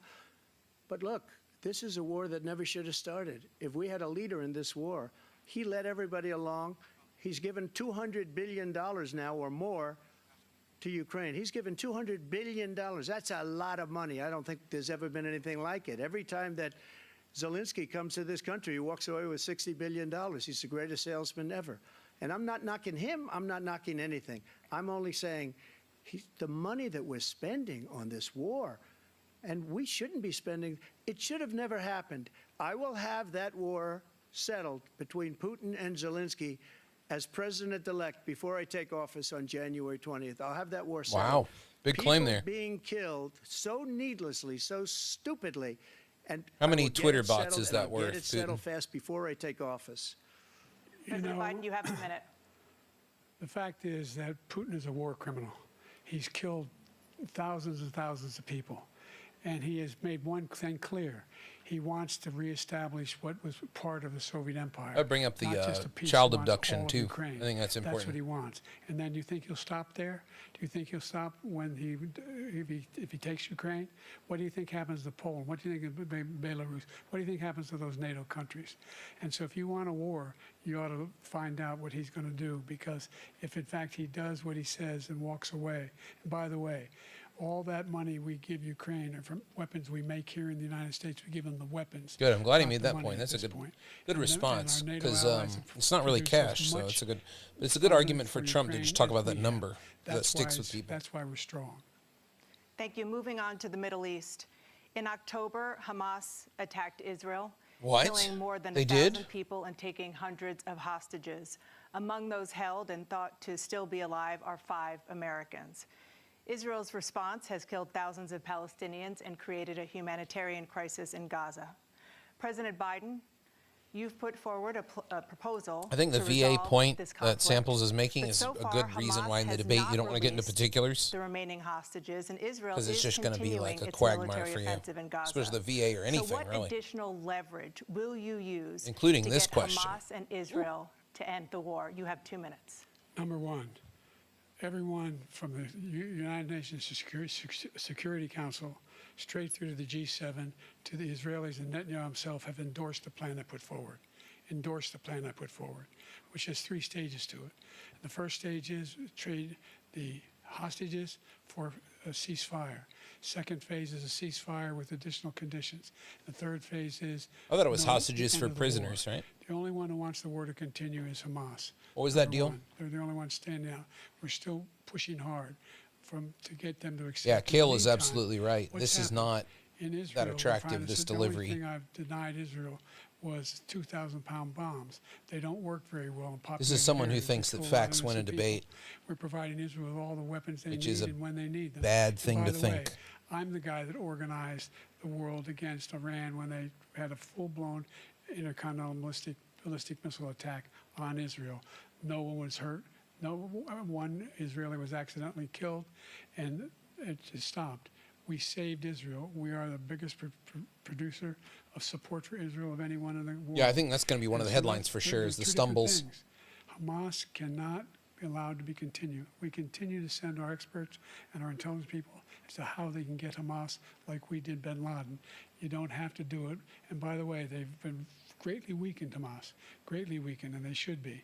They should be I eliminated. think he should have But breathed you've some got to be steam for careful his voice or what something, like using certain weapons Taylor among Swift kind of population pre-concert centers. prep. Don't talk for a couple hours. Just going back to Ukraine for 1 second.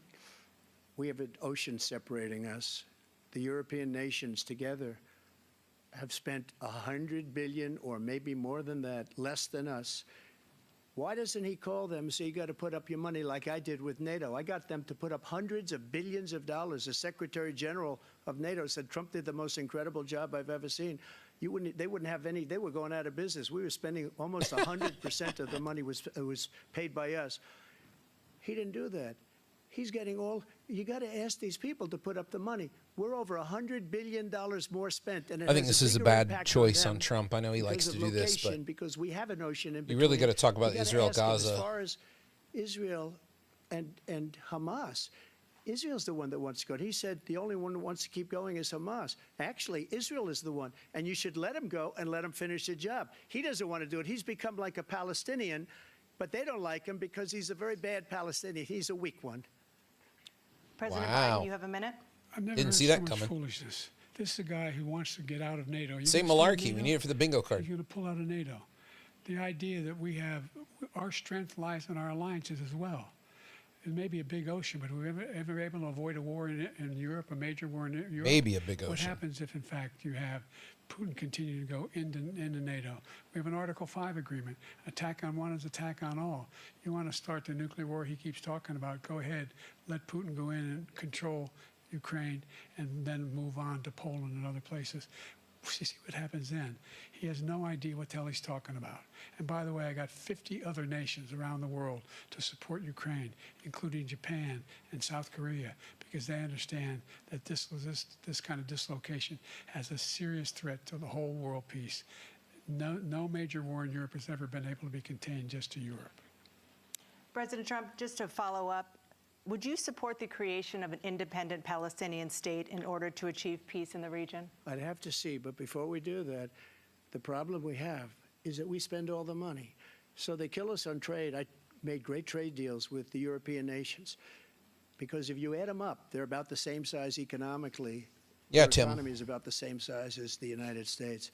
And they were no cars, they don't want anything that we have. I think We're Tim's supposed to right. take their That was a cars, big their risk. Food, their everything, their agriculture.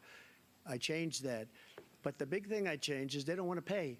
And the only reason that he can play games with NATO is because I got them to put up hundreds of billions of dollars. I said, and he's right about Back to this. NATO. I I said, mean- no, I'm not going to support NATO if you don't pay. They asked me I don't that know. question. Would you guard us against Russia at a very secret meeting of the 28 states? To be at that fair, the time, people who he's nations imagined at that talking time. to And they said, no, if you probably aren't don't interested pay, in two-state, I won't do one-state, that. And you know what happened? Billions issues, and you know. billions of dollars came flowing in the next day and the next months. But now we're in the same position. We're paying everybody's you. bills. Let's turn to the issue of democracy. Former President Trump, I want to ask you about January 6, 2021. After you rallied your supporters that day, some of them stormed the Capitol to stop the constitutionally mandated counting of electoral votes. As president, you swore an oath to, quote, preserve, protect, and defend, unquote, the Constitution.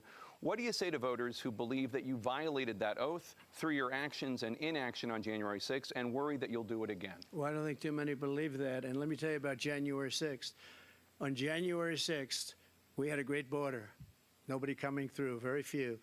On January 6th, we were energy independent. On January 6th, we had the lowest taxes ever. Yeah, Tim, We a had lot the of people lowest say Trump regulations fixates ever. on one or two things and he January can't 6th, stop we were talking about respected them. all over the world. Like All putting over Hillary the in world, jail, we were the respected. wall, things And like then that. he comes in, NATO and might we're be one now too. laughed at. We're like a bunch of stupid people.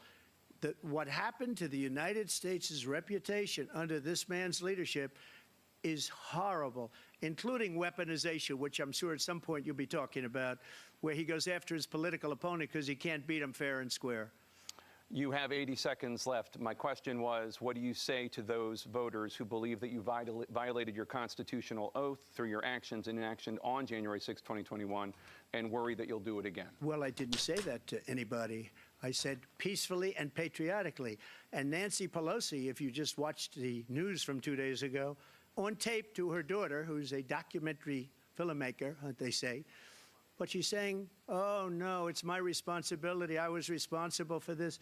Because I offered her 10,000 soldiers or National Guard, and she turned them down. And the mayor of... Is this a gish? In writing, by the way, the mayor, in writing, turned it down, the mayor of D.C. They turned it down. I offered 10,000 because I could see, I had virtually nothing to do. They asked me to go make a speech. I could see what was happening. Everybody was saying they're going to be there on January 6th. They're going to be there. And I said, you know what? There's a lot of people coming. You could feel it. You could feel it, too, and you could feel it. And I said, they ought to have some National Guard or whatever. And I offered it to her. And she now admits that she turned it down. And it was the same day she was, I don't know, she can't be very happy with her daughter because it made her into a liar. She said, I take full responsibility for January 6th. President Biden? Look, he encouraged those folks to go up on Capitol Hill, number one. I sat. I guess you down can in gish the from Oval nothing to Office. nothing, He right? sat there for 3 hours. 3 It's hours not against the watching, gish. being begged by his vice president and a number of his colleagues on the Republican side as well to do something, to call for a stop, to end it. Instead, they talked about these people being patriots and great patrons of America. In fact, he says he'll now forgive them for what they've done. They've been convicted. He says he wants to commute their sentences and say that no. But he went to every single court in the nation. I don't know how many cases, scores of cases, including the Supreme Court, and they said, no, this guy is responsible for doing what was done. He did do a damn thing, and these people should be in jail, and they should be the ones who are being held accountable. And he wants to let them all out. And now he says if he loses, I feel like this isn't really hard as it needs to be. A bloodbath. Given that response. Biden. President Trump? What they've done to some people that are so innocent, you ought to be ashamed of yourself. What you have done, how you've destroyed the lives of so many people. When they ripped down Portland, when they ripped down many other cities, you go to Minnesota, Minneapolis, what they've done there with the fires all over the city. If I didn't bring in the National Guard, that city would have been destroyed.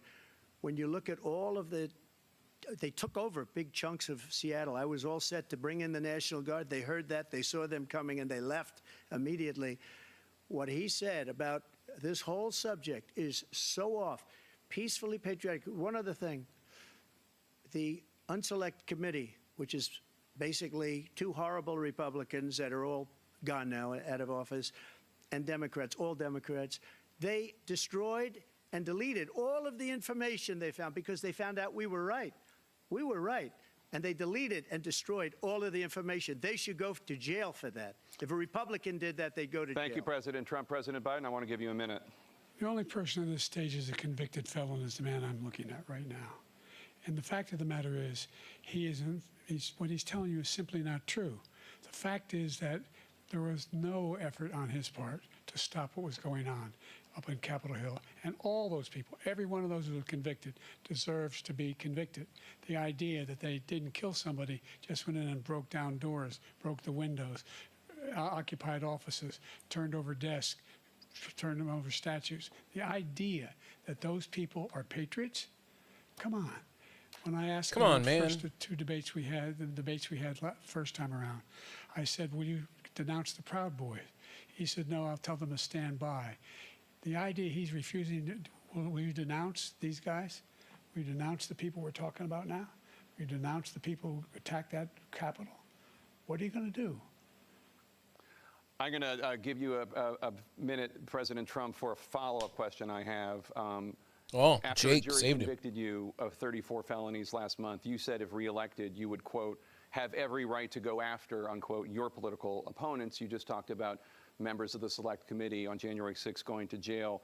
Your main political opponent is standing on stage with you tonight. Can you clarify exactly what it means about you feeling you have every right to go after your political opponents? Well, I said my retribution is going to be success. We're going to make this country successful again, because right now it's a failing nation. My retribution is going to be success.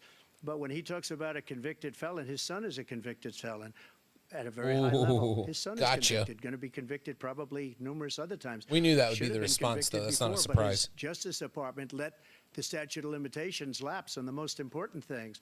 But he could be a convicted felon as soon as he gets out of office. Joe could be a convicted felon with all of the things that he's done. He's done horrible things. All of the death caused at the border, telling the Ukrainian people that we're going to want $1 billion or you change the prosecutor. Otherwise, you're not getting $1 billion. If I ever said that, that's quid pro quo. That we're not going to do anything. We're not going to give you $1 billion unless you change your prosecutor having to do with the son. This man is a criminal. This man, you're lucky. You're lucky. I did nothing wrong. We'd have a system that was rigged and disgusting. I did nothing wrong. Thank you, President Trump. President Biden, you have said, I'm coming right to you, sir. You want to respond? Go ahead. I'll give you a minute to respond. The idea that I did anything wrong relative to what you're talking about is outrageous. It's simply a lie, number one. Number two, the idea that you have a right to seek retribution against any American just because you're president is wrong. It's simply wrong. No president's ever spoken like that before.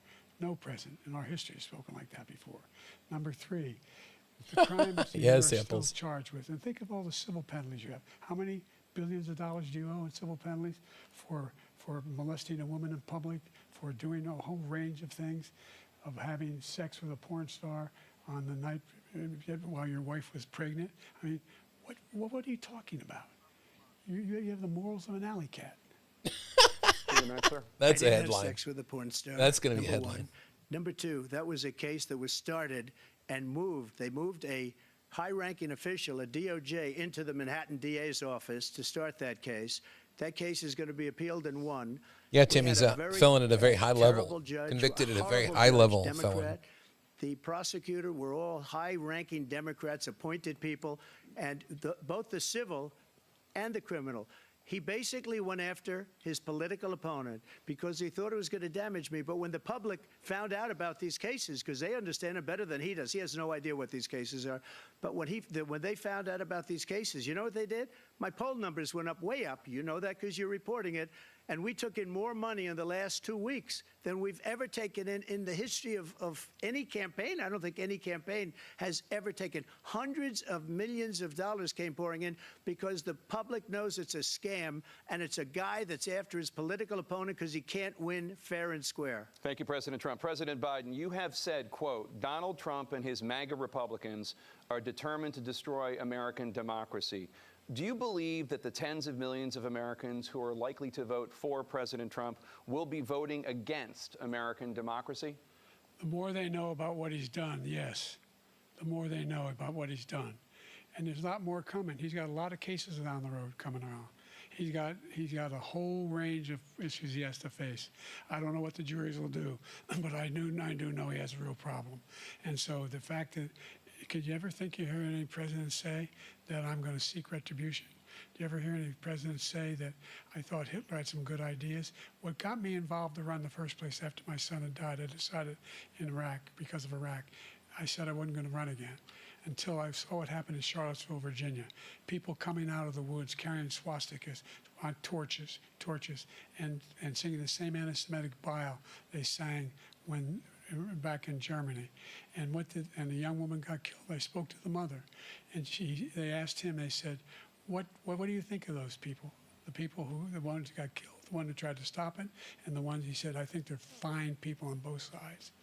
What American president would ever say, Nazis coming out of fields, carrying torches, singing the same anti-Semitic bile, carrying swastikas? It was a little Fine off topic people. here. This is a guy. I think he's that got to says talk Hitler's done about, some you know, good things. if you don't know But what you he's they done, are.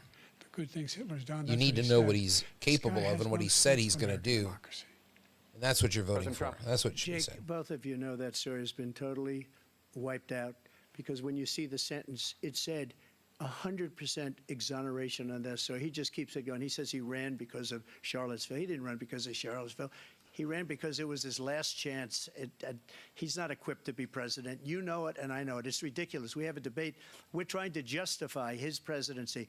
His presidency, he's without question the worst president, the worst presidency in the history of our country. We shouldn't be having a Warren debate Harding? about it. There's nothing to debate.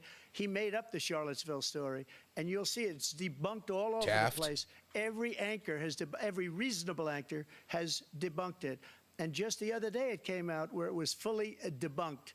It's a nonsense story. He knows that, and he didn't run because of Charlottesville. He used that as an excuse to run. President Biden? And debunked. It happened. All you have to do is listen to what was said at the time. And the idea that somehow that's the only reason I ran because I was worried a guy like this guy could get elected. If he thought they were good people coming out of that forest, carrying those woods, carrying those torches, then he didn't deserve to be president. Didn't deserve to be president at all. And the idea that he's talking about all this being fabricated, we saw with our own eyes. We saw what happened on January 6th. We saw the people breaking through the windows. We saw people occupying his own vice president. Look, there's a reason why 40 of his 44 top cabinet officers refused to endorse him this time. His vice president hasn't endorsed him this time. So why? Why? They know him well. They serve with him. Why are they not endorsing him? Thank you, President Biden. We're going to be right back with more from the CNN presidential debate. All right, commercial time. That means that we get to talk about whatever it is you guys want to talk about. Yeah. Let's see how our studio audience is doing. First of all, We'll see how they're doing. Dead asleep, gone. It couldn't maintain Gen X's attention. Values and action. So let's talk about some of the things we saw here. Trump was going for Gish Gallop, I think, of flopping between different, like, one good strategy would be, oh yeah, the studio audience is awake now. There we go. Jumping around between topics, like when they talk about abortion, talk about immigration. This is Gish Gallop, I think. It's not strictly that, but moving to a topic you're more comfortable with is the advantage of doing that. And Gish Gallop is to move very quickly between things to kind of overwhelm your opponent. And it kind of works on Biden because he just wants to talk about one thing. But I think that's something to note, is that what Trump was doing quite a bit is dissociative argument. So dissociative argument is a theory of argument which says that when two things look like they're the same, you create arguments to create a gap and kind of pull the individual or the smaller group away from the larger to say it's not in there. And Biden started doing that towards the end of that segment, I think. But I don't know. What things did you think? I also thought Biden reminded me a lot of a novice debater. Like, I'm going to win this by just reading a bunch of facts that I've researched. But there's no, like, narrative. There's no story to be a part of. We got a little bit of that at the end. Like, I decided to run because I felt our country was in trouble. That should have been, like, first. I think Biden was like, well, here are the facts. I passed this legislation. We have this much money. That doesn't really adhere to people. That kind of slides off. So what you really want are noodles that stick, you know, like cooking spaghetti. You want the noodles to stick to the wall. You really, really, really want that. And you need some kind of a narrative.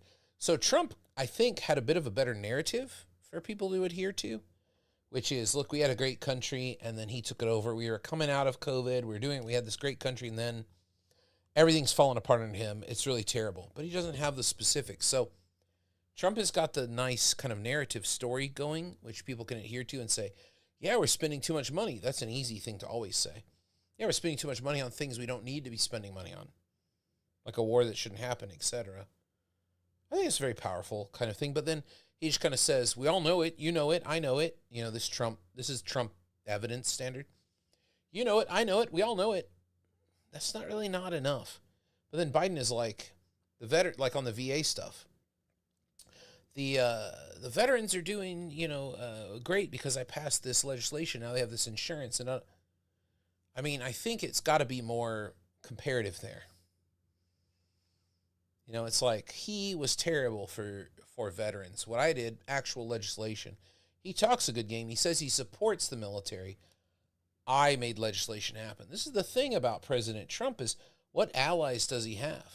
They're all bluster. They're all show. They're all ideology. They're all big beliefs.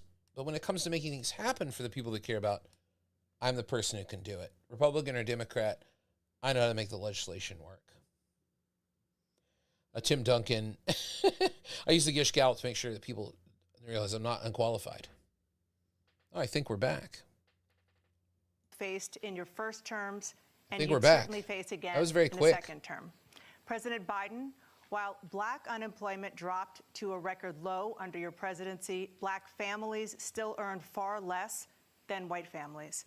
Black mothers are still 3 times more likely to die from pregnancy-related causes, and black Americans are imprisoned at 5 times the It's kind of rate an interesting of question. white Americans. I guess we kind of saw this coming, What didn't do we? you say to black voters who are now that I hear it, I'm disappointed kind of that like, you yeah. haven't made more progress? They acknowledge they made a lot of progress, number one. The fact of the matter is there's more small black businesses that have been started than any time in history. Number two, the wages of black unemployment is the lowest level it's been in a long, long time. Number three, we're providing housing for black Americans and dealing with the segregation that exists among these corporations that collude to keep people out of their houses. And in addition to that, we find that the impact on the choice that black families have to make relative to child care is incredibly difficult. When we did the first major piece of legislation in the past, I was able to reduce black child care costs cut them in half. We got to make sure we provide for child care costs. We got to make sure, because when you provide those child care protections, you increase economic growth because more people can be in the job market. So there's more to be done, considerably more to be done. But we've done a great deal so far, and I'm not letting up, and they know it. You have 49 seconds left. What do you say to black voters who are disappointed with the progress so far? I say I don't blame them for being disappointed. Inflation is still hurting them badly. For example, I provided for the idea that any black family, first-time home buyer, should get a $10,000 tax credit to be able to buy their first home so they can get started. I made sure that we're in a situation where all those black families and those black individuals who provided had to take out student loans that were ballooning, that if they were engaged in nursing, and anything having to do with volunteerism, if they paid their bills for 10 years on their student debt, all the rest was forgiven after 10 years. Millions have benefited from that. And we're going to do. Do you think this is late for the two of them? I hate debating late at night. Thank you, President Trump. And he caused the inflation. He's blaming inflation, and he's right. It's been very bad. He caused the inflation, and it's killing black families and Hispanic families and just about everybody. It's killing people. They can't buy groceries Inflation's anymore. such a good. You look at the cost of food. Such a where good it's demon. doubled and tripled and quadrupled.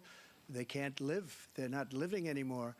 He caused this inflation. I gave him a country with essentially no inflation. It was perfect. It was so good. All he had to do is leave it alone. He destroyed it with his Green New scam and all this money that's being thrown out the window.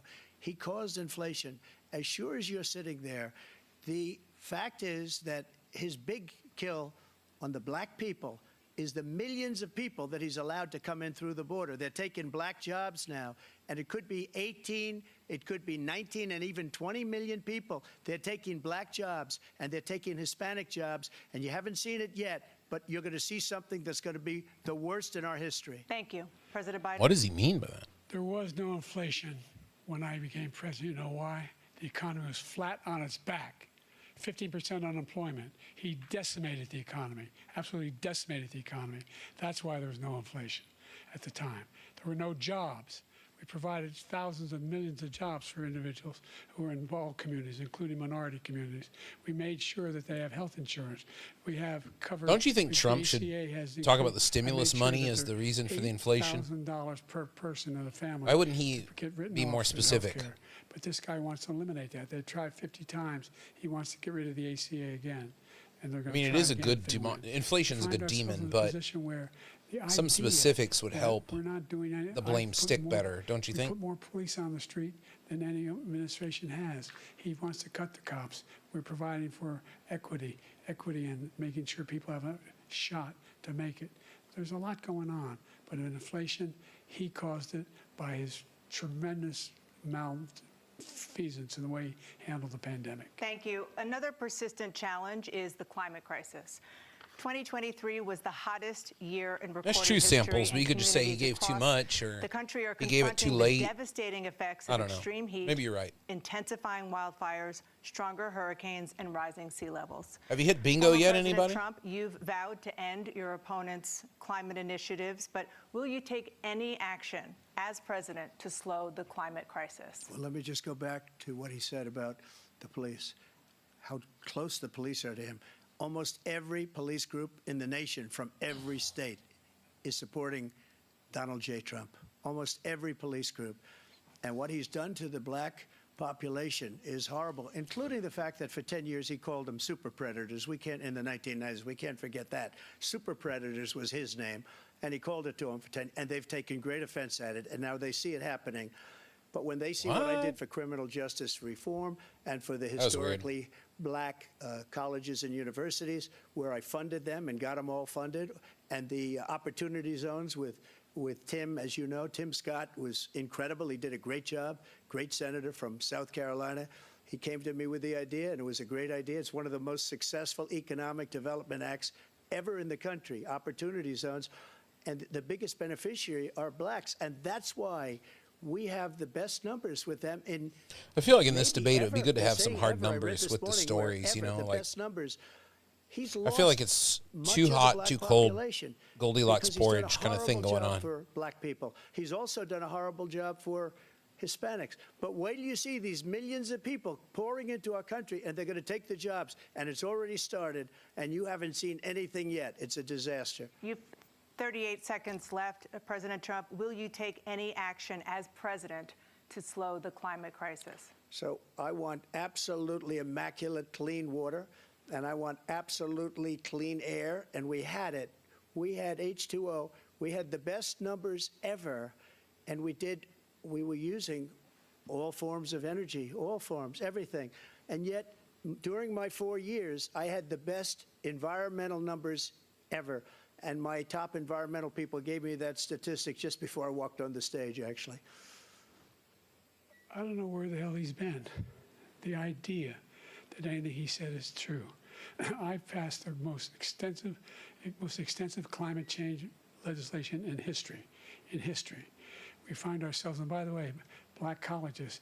I came up with $15 billion for HBCUs, historic black universities and colleges, because they don't have the kind of contributors that they have to build these laboratories and the like. Any black student is capable in college of doing any white student can do. They just don't have the money. But now they'll be able to get those jobs in high tech. We're in a situation where the idea that he is claiming to have done something that had the cleanest water, he hadn't done a damn thing for the environment. He pulled out of the Paris Peace Accord, climate. See, I think this is a good kind of argument to make in this to say 1.5 degrees his Celsius, principle is clean then water, he but his action is to pull out of Paris, which had the best chance of helping mitigate climate change problems. Do all that I've done. The Paris Accord was going to cost us $1 trillion, and China nothing, and Russia nothing, and India nothing. It was a ripoff of the United States. And I ended it because I didn't want to waste that money because they treat us horribly. We were the only ones who was costing us money. Nobody else was paying into it. And it was a disaster. But everything that he said just now, I'll give you an example. I heard him say before insulin. I'm the one that got the insulin down for the seniors. I took care of the seniors. What he's doing is destroying all of our medical programs because the migrants coming in, they want everybody. And look, I have the biggest heart on the stage. I guarantee you that. And I want to take care of people. But we're destroying our country. They're taking over our schools, our hospitals. Yeah, but it's the gish. They're going to be taking over it's a good way to respond to that gish thing. He is destroying Social Security. I love the environment. I want Medicare, clean water. And Medicaid. It was expensive. Also, immigration. The idea is that we, in fact, we were the only ones of consequence who were not members of the Paris Accord. How can we do anything if we're not able to? The United States can't get its pollution under control. One of the largest polluters in the world, number one. We're making significant progress. By 2035, we will have cut pollution in half. We have made significant progress, and we're continuing to make progress. We set up a climate corps for thousands of young people. Explain why the treaty is important to the progress continuing. And we're going to a story that people can take part in is very important here. Change the elements of cause of pollution, but the idea that he claims that he has the biggest heart up here and he's really concerned about pollution and about climate, I've not seen any indication of that. And by the way, with regard to prescription drugs, one company agreed that they would reduce the price to $35, which I was calling for, one voluntarily. I made sure every company in the world, every pharmaceutical company, cannot have to pay. Thank you. And by the way, so every day, millions of Americans struggle just to make ends meet. For many older Americans, Social Security provides a critical lifeline. President Biden, if nothing is done to Social Security, seniors will see their benefits cut in just over 10 years. Will you name tonight one specific step that you're willing to take to keep Social Security solvent? Yes, make the very wealthy begin to pay their fair share. Oh, bingo now, card.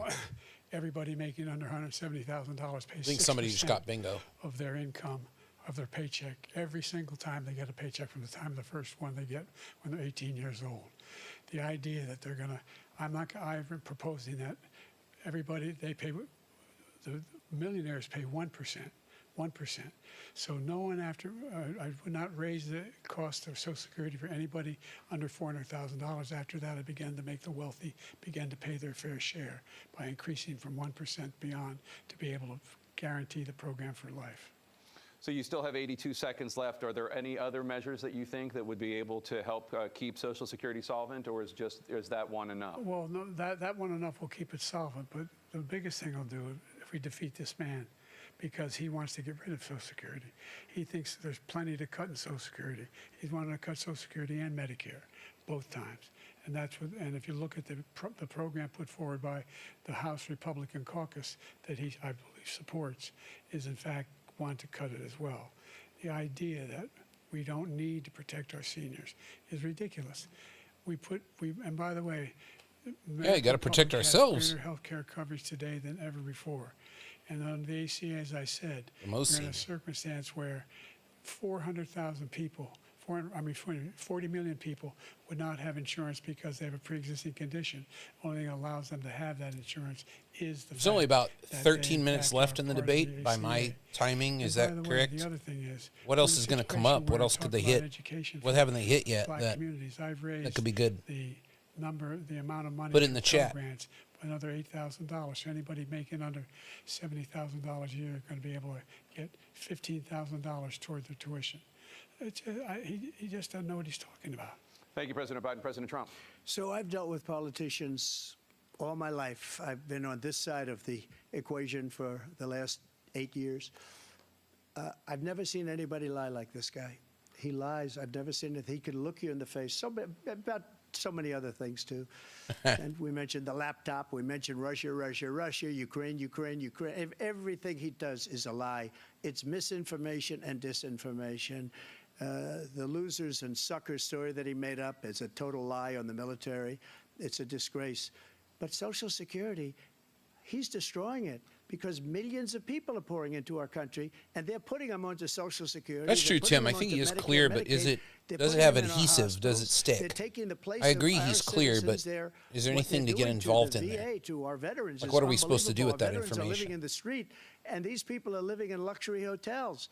He doesn't know what he's doing, and it's this is really definitely coming Gish back. Gallup right here. I've never seen such anger in our country before. President Biden. The idea that veterans are not being taken care of, I told you before. Back on the veterans. By the way, when I said suckers and losers, he acknowledged after that he fired that general. That general got fired because he's the one that acknowledged that that's what he said. He was the one standing with Trump when he said it, number one. Number two, the idea that we're going to be in a situation where all these millions and millions, the way he talks about it, illegal aliens are coming into the country and taking away our jobs. There's a reason why I don't know. we I mean, have the fastest get back on that Social Security and be like, here's what I believe in. Here's what I'm going to do.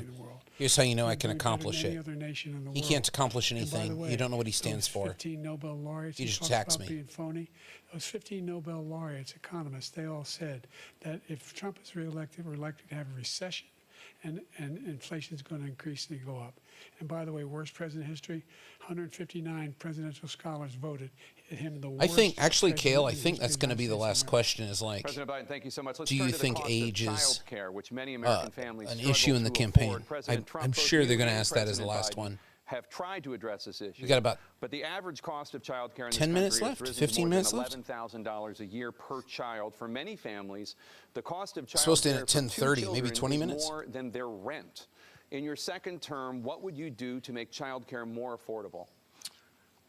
Just to go back, the general got fired because he was no good. And if he said that, that's why he made it up. But we have 19 people that said I didn't say it, and they're very highly respected, much more so than him. The other thing is this a strategy that Biden's using he never to try to get Trump stuck on anybody. something where he won't stop talking about it? Good. I fired a lot of the top people at the FBI, drained the swamp. They were no good. Could this be a strategy to get people. Trump in a price for it, but they were no good. I inherited an these infinite people. I didn't loop put them like there. old Nobody basic called me that. programming? It's no good. I fired him. This guy hasn't fired anybody. He never fires. He should have fired every military man that was involved with that the Afghanistan horror show, the most embarrassing moment in the history of our country. He didn't fire. Did you fire anybody? Did you fire anybody that's on the border that's allowed us to have the worst border in the history of the world? Did anybody get fired for allowing 18 million people, many from prisons, many from mental institutions? Did you fire anybody that allowed our country to be destroyed?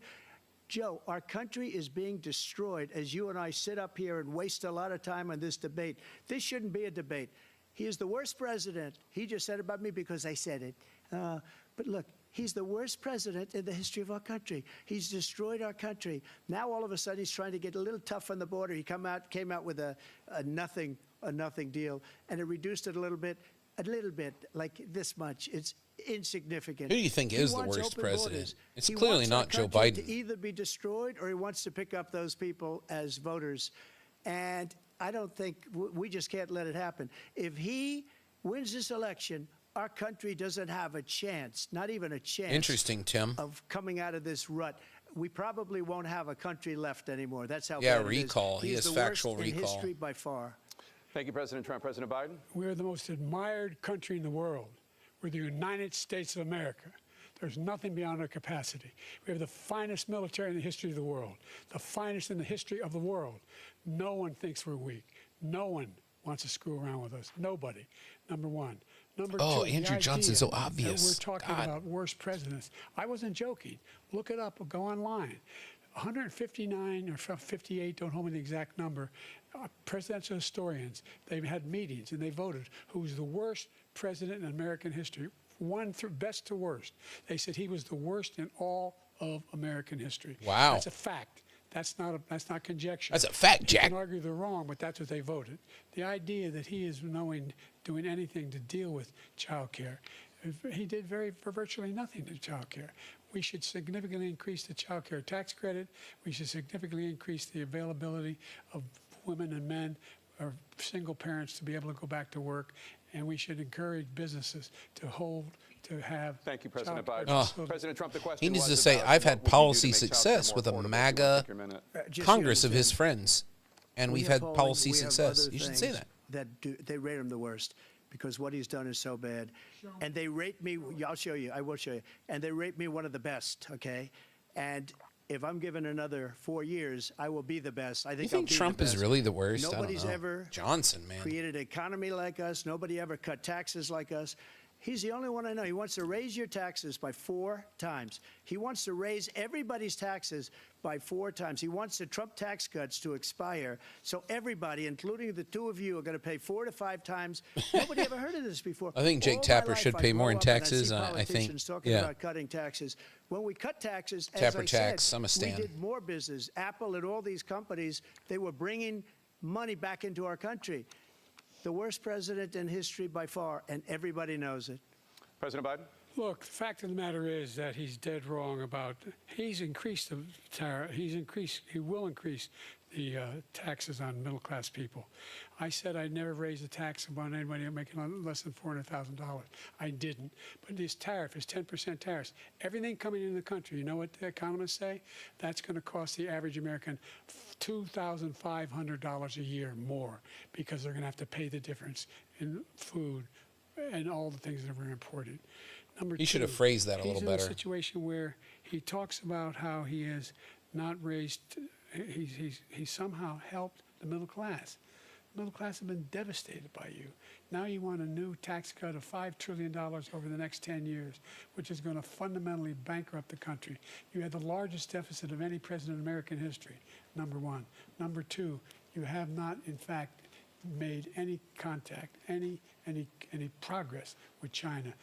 We are at the lowest trade deficit with China since 2010. Thank you, President Biden. You lost. Thank you, President Biden. Let's discuss an epidemic impacting millions of Americans that both of you have made a top priority in your first term. Yeah, I agree, the Samples. opioid crisis. And for both of you, Once again, it's the like number the porridge of is too hot, the overdose porridge is deaths too in cold. This country has gone up. That's the way I'm Under your feeling about term, this it debate went right up. now. Under your term, it has gone up.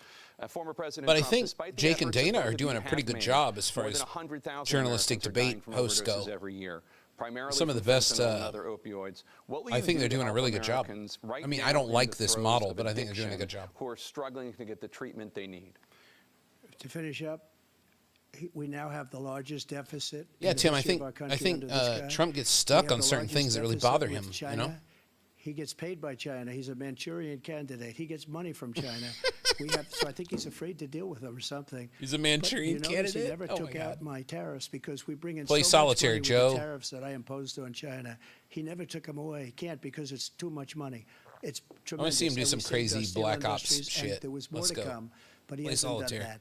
But he hasn't cut the tariffs because he can't, because it's too much money. But he's got the largest deficit in the history of our country, and he's got the worst situation with China. China's going to own us if you keep allowing them to do what they're doing to us as a country. They are killing us as a country, Joe, and you can't let that happen. You're destroying our country.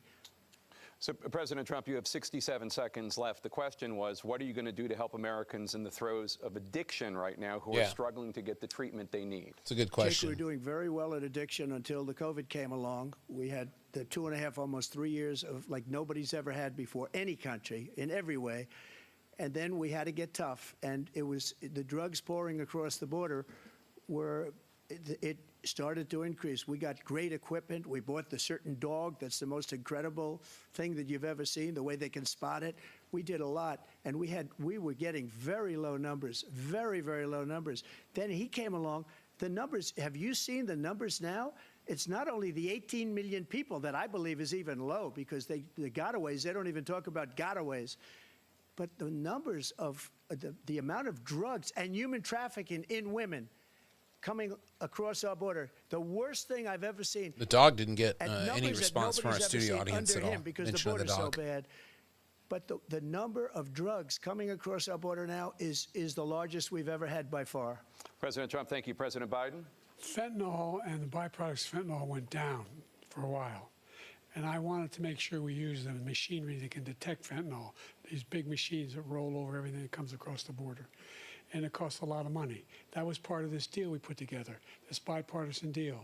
More fentanyl machines, more be able to detect drugs, more numbers of agents, more numbers of all the people at the border. And when we had that deal done, he called. After this, Kale, I think we're getting our Republicans age and said, "Don't do and it. mental It's going to hurt me politically." mental But he faculty never question, argued I'm it's not a guessing. good bill. I put It's a money really on it, good bill. actually. We need those machines. We need. We're those getting here to the machines. end. We're gonna have We're that coming down question very coming hard pretty in every soon. country in Asia in terms of precursors for fentanyl, and Mexico is working with us to make sure they don't have the technology to be able to put it. I read together. most fentanyl comes That's through what we Kennedy have to do. Airport. We need those machines. Thank you, President New York. Biden. President Trump, and again, the question is about Americans in the throes of addiction right now struggling to get the treatment they need. Well, because this does pertain to it. He ended Remain in Mexico. He ended catch and release. I made it catch and release in Mexico, not catch and release here. We had so many things that we had done, hard negotiations with Mexico, and I got it all for nothing. It's just like when you have a hostage. We always pay $6 billion for a hostage. Every time we say there's a hostage. Now we have a hostage, a Wall Street Journal reporter, I think a good guy, and he's over there because Putin is laughing at this guy, probably asking for billions of dollars for the reporter. I will have him out very quickly as soon as I take office. What does this have to do with drug Before addiction? I take office, I said by literally as soon as I win the election, I will have that reporter out. He should have had him out a long time ago, but Putin's probably asking for billions and billions of dollars because this guy pays it every time. We had 2 cases where we paid $6 billion for 5 people. I got 58 people This out. guy's name and I Evan paid Dershowitz? essentially nothing. Is that right? Thank you, President Trump. Dana? Wall Street Journal Let's guy? turn to concerns that voters have about each of you. President Biden, you would be 86 at the end of your second term. How do you address Told you, Kale. I concerns told you. about your Baby. capability to handle the toughest job in the world well into your 80s? Well, first of all, I spent half my career being criticized being the youngest person in politics. I was the second youngest person ever elected to the United States Senate, and now I'm the oldest. This guy's 3 years younger and a lot less competent. I think that just look at the record. Look at what I've done. Look how I've turned around the horrible situation he left me. As I said, 15 million new jobs, 800,000 manufacturing jobs, more investment in America, over billions of dollars in private investment in enterprises that we are growing. By the way, we brought an awful lot of people. Well, I think you should say it's the about whole making idea of deals, computer chips. We used to have like 40% working of the with market. people in the We Congress invented who are those very chips, different and we ideologically lost than it you. because he was sending people. And I know how to do that find because the of my cheapest advanced jobs age, my overseas experience. You and should to say bring home that. a product. So I went to South Korea. I convinced Samsung to invest billions of dollars here in the United States. That might be a doctorate Guess debate. what? Those Might be. fabs they call that to build these chips, those fabs pay over $100,000. You don't need a college degree for them, and there's billions. About $40 billion already being invested and being built right now in the United States, creating significant jobs for Americans all over. I think we've from lost all our over studio the world. audience. President Biden, you have 40 seconds left. Would you like to add anything? Yeah, I would. The idea that somehow we are this failing country. I never heard a president talk like this before. We're the envy of the world. Name me a single major country president who wouldn't trade places with the United States of America for all our problems and all our opportunities. We're the most progressive country in the world in getting things done. We're the strongest country in the world. We're a country in the world who keeps our word, and everybody trusts us. All of our allies and those who he coddles up to, from Kim Jong-un, who he sends love letters to, and Putin, etc. They don't want to screw around. That's a great line. Thank you. Former President Trump, to follow up, you would be 82 at the end of your second term. What do you say to voters who have concerns about your capabilities to serve? Well, I took 2 tests, cognitive tests. I aced them, both of them, as you know. We made it public. He took none. I'd like to see him take one, just one, a real easy one. Like go through the first 5 questions. He couldn't do it. But I took 2 cognitive tests. I took physical exams every year. And, you know, we knock on wood. What wherever we cognitive may have tests wood, is he talking about? that I'd I'm love in to very see. good health. I just won 2 club championships, not even senior, 2 regular club championships. To do that, you have to be quite smart, and you have to Yeah, be golf. able to hit the ball a long way. And I do it. He doesn't do it. He can't hit a ball 50 yards. He challenged me to a golf match. He can't hit a ball 50 yards. I think I'm in very good shape. I feel that I'm as in good I'd shape love to see as I them play was golf. Do you think it'll 25, happen? 30 years ago. Actually, I'm probably a little bit lighter, but I'm in as good a shape as I was years ago. I feel very good. I feel the same. But I was willing to take a cognitive test. And you know what? If I didn't do well, I aced him. Dr. Ronnie Jackson, who's a great guy when he was White House doctor. And then I took another one, a similar one. And one of them said they've never seen anybody ace him. Thank you. President Biden? You can see he is 6'5" and only 223 pounds, or 235 pounds. Well, you said 6'4", 200. Well, anyway, that's what anyway, just take a look at what he says he is, and take a look at what he is. Look, I'd be happy to have a driving contest with him. I got my handicap, which when I was vice president, down to a 6. But by the way, I told you before, I'm happy to play golf if you carry your own bag. Think you can do it? That's the biggest lie that he's a 6 handicap of all. I was an 8 handicap. Yeah. 8. Never. But I have, you know how many? I've seen you swing. I know you swing. This is Hey, wild. Let's not act like children. President Joe. Trump, we're going to 21 turn Let's not act like children. You to are a a child. specific concern. You that are a voters have about child. you. I love it. Will you pledge tonight that once all legal challenges have been exhausted, that you will accept the results of this election, regardless of who wins, and you will say right now that political violence in any form is unacceptable?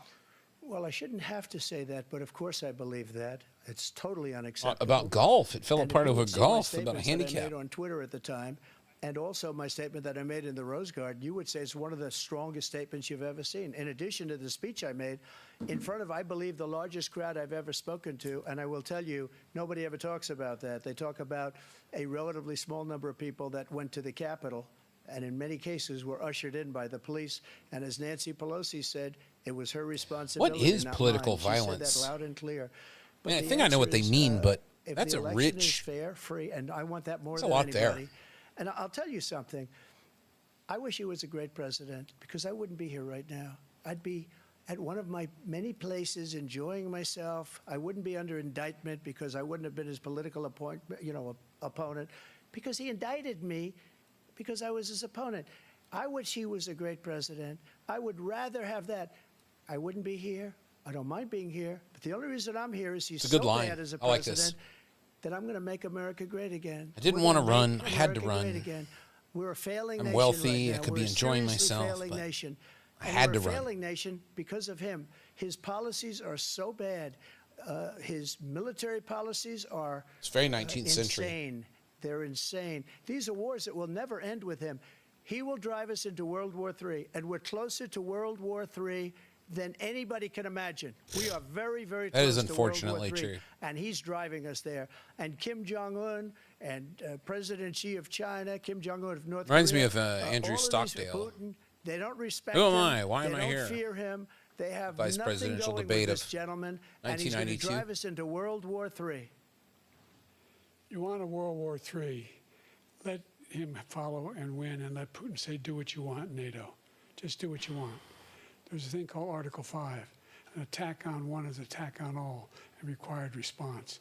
The idea, I can't think of a single major leader in the world who wouldn't trade places with the job I've done. And What do you they've mean, done. Piper? Say more. Because we are a powerful nation.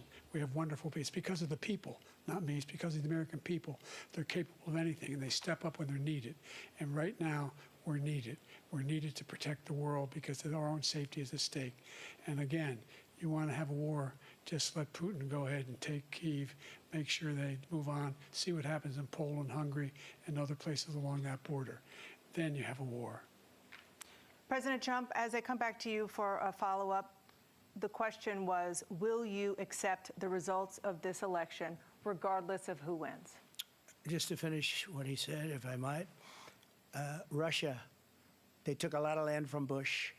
They took a lot of land from Obama and Biden. They took no land, nothing from Trump, nothing. He knew not to do it. He's not going to play games with me. He knew that. I got along with him very well, but he knew not to play games. He took nothing from me.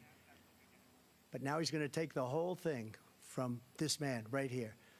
That's a war that should have never started. It would have never started ever with me. And he's going to take Ukraine. And, you know, you asked me a question before, would you do this? He's got us in such a bad position right now with Ukraine and Russia because Ukraine's not winning that war. He said, I will never settle until such time. They're running out of people. They're running out of soldiers. They've lost so many people. It's so sad.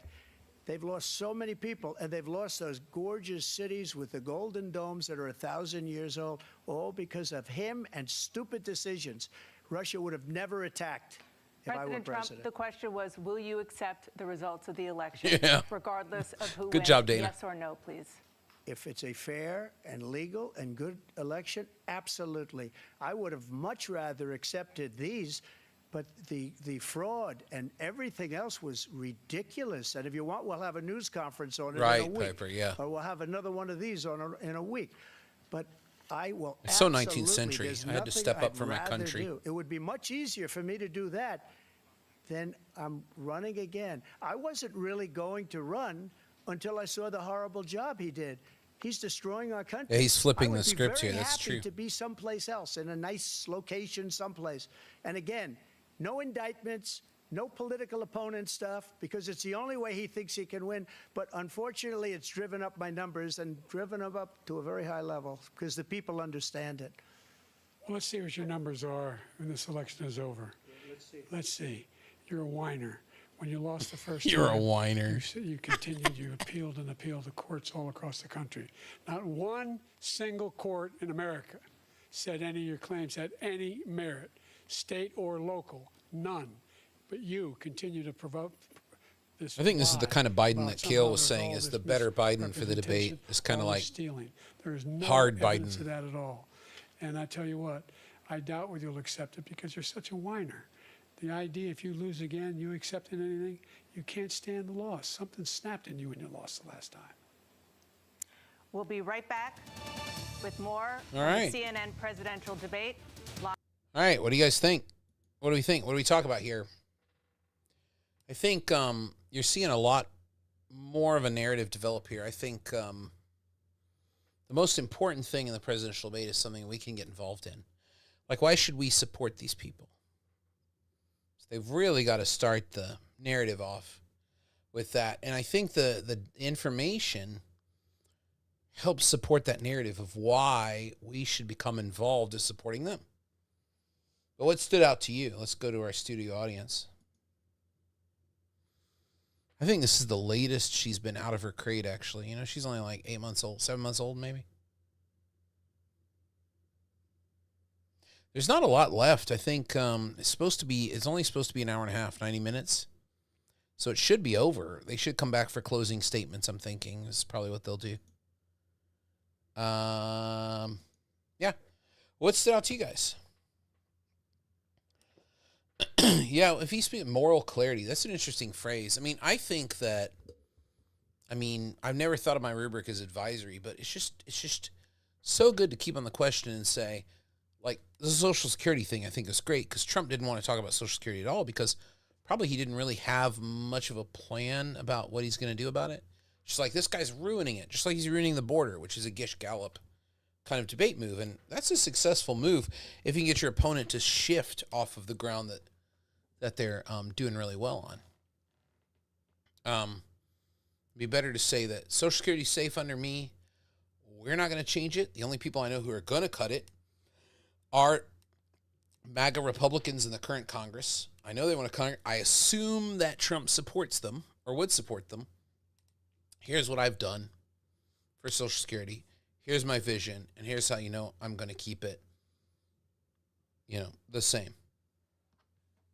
I think that would be a really good. I just like a certain kind of response. Maybe it's a preference, but I also think that's like just such a nice way to approach the audience. Because what are these things for if not for the audience, to help the audience see why they should support a particular candidate or not? The Russia stuff, like with Trump, the Russia stuff, like this war should have never happened.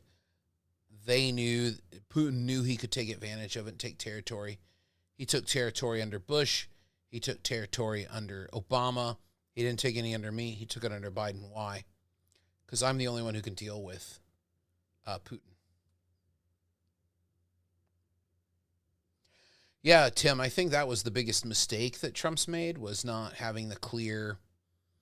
We saw January 6th. It was terrible, a terrible thing. I have nothing to do with January 6th. That was on those people, but I don't support their actions. He can't really say that, though, because I think he does support their actions. But how could you respond better on the January 6th thing? You say, I think finally they got it out of him where he said, if it's a fair election, if it's a legal election, I will support it. But you see those caveats are in there so that he can say, oh, no, there were a bunch of illegal people voting, which is what he's going to do. I mean, I think if Trump wins, he's going to try to stay in office forever, is my thinking. And he can do that easily by saying, we're not sure if these votes are legitimate. And then that investigation will have to go on. And I'm not relinquishing power until we know those votes are legitimate. All right, we're back. As predetermined by a coin toss, we're going to begin with you, President Biden. You have 2 minutes. We've made significant progress from the debacle that was left by President Trump in his last term. We find ourselves in a situation should have gotten wine in where, that break. number one, we have to make sure that we have a fair tax system. I ask anyone out there in the audience or anyone out watching this debate, do you think the tax system is fair? I agree, The fact Nintendo. is that I said nobody even making under $400,000 There's no narrative. had a single penny increase in their taxes, and will not. And if I'm reelected, that'll be the case again. But this guy has increased your taxes because of the deficit. Number one, he's increased inflation because of the debacle he left after the way he handled the pandemic. And he finds himself in a position where he now wants to tax you more by putting a 10% tariff on everything that comes into the United States of America. What I did, for example, he wants to get rid of the ability of Medicare for us to be able to negotiate drug prices with the big pharma companies. Well, guess what?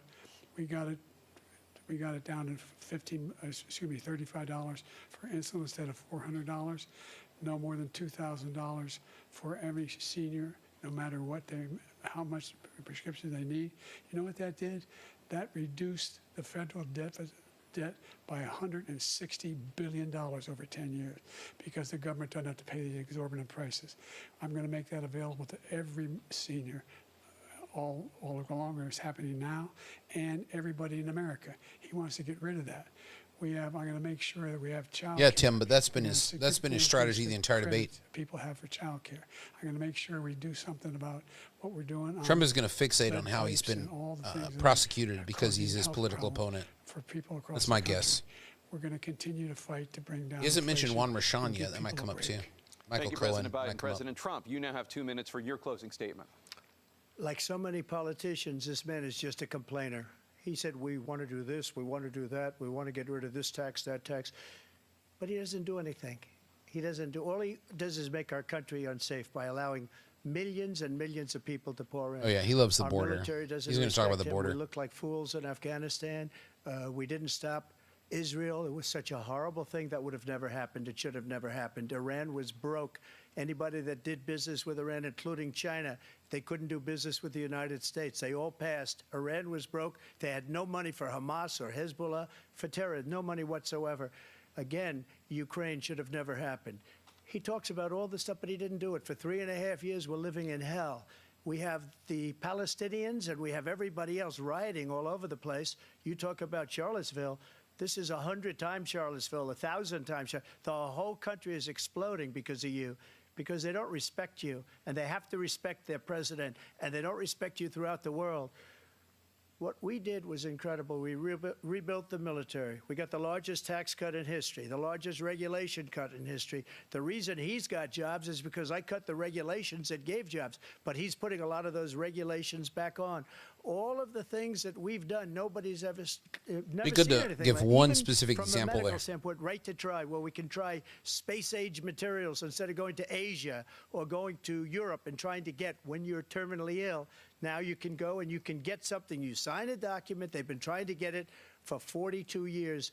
But you know what we did for the military was incredible. Choice for our soldiers, where our soldiers, instead of waiting for 3 months to see a doctor, can go out and get themselves fixed up and readied up and take care of themselves, and they're living. And that's why I had the highest approval rating in the history of the VA. It's not true So based on all what of these Samples things, said, we're in a but maybe failing it is. nation, but it's not going to be failing anymore. We're going to make it great again. Thank you, former President Trump, President Biden. Stay with us because we have full analysis of this debate. Anderson Cooper and Aaron Burnett starts now on CNN. Oh, well, I do love Aaron Burnett, but I'm going to have to pass on that because we should chat, shouldn't we? We should definitely chat. All right, so let me answer Kale's question. I think Biden's move of tying Trump to MAGA extremists and Nazis was effective or forced weak. Well, I think it was effective because the connection is one of dissociation. So, dissociative argument, I should probably write this. I don't want to be very like, I don't want to be too schooly, too professory. Let's talk about dissociation. Very powerful argument theory.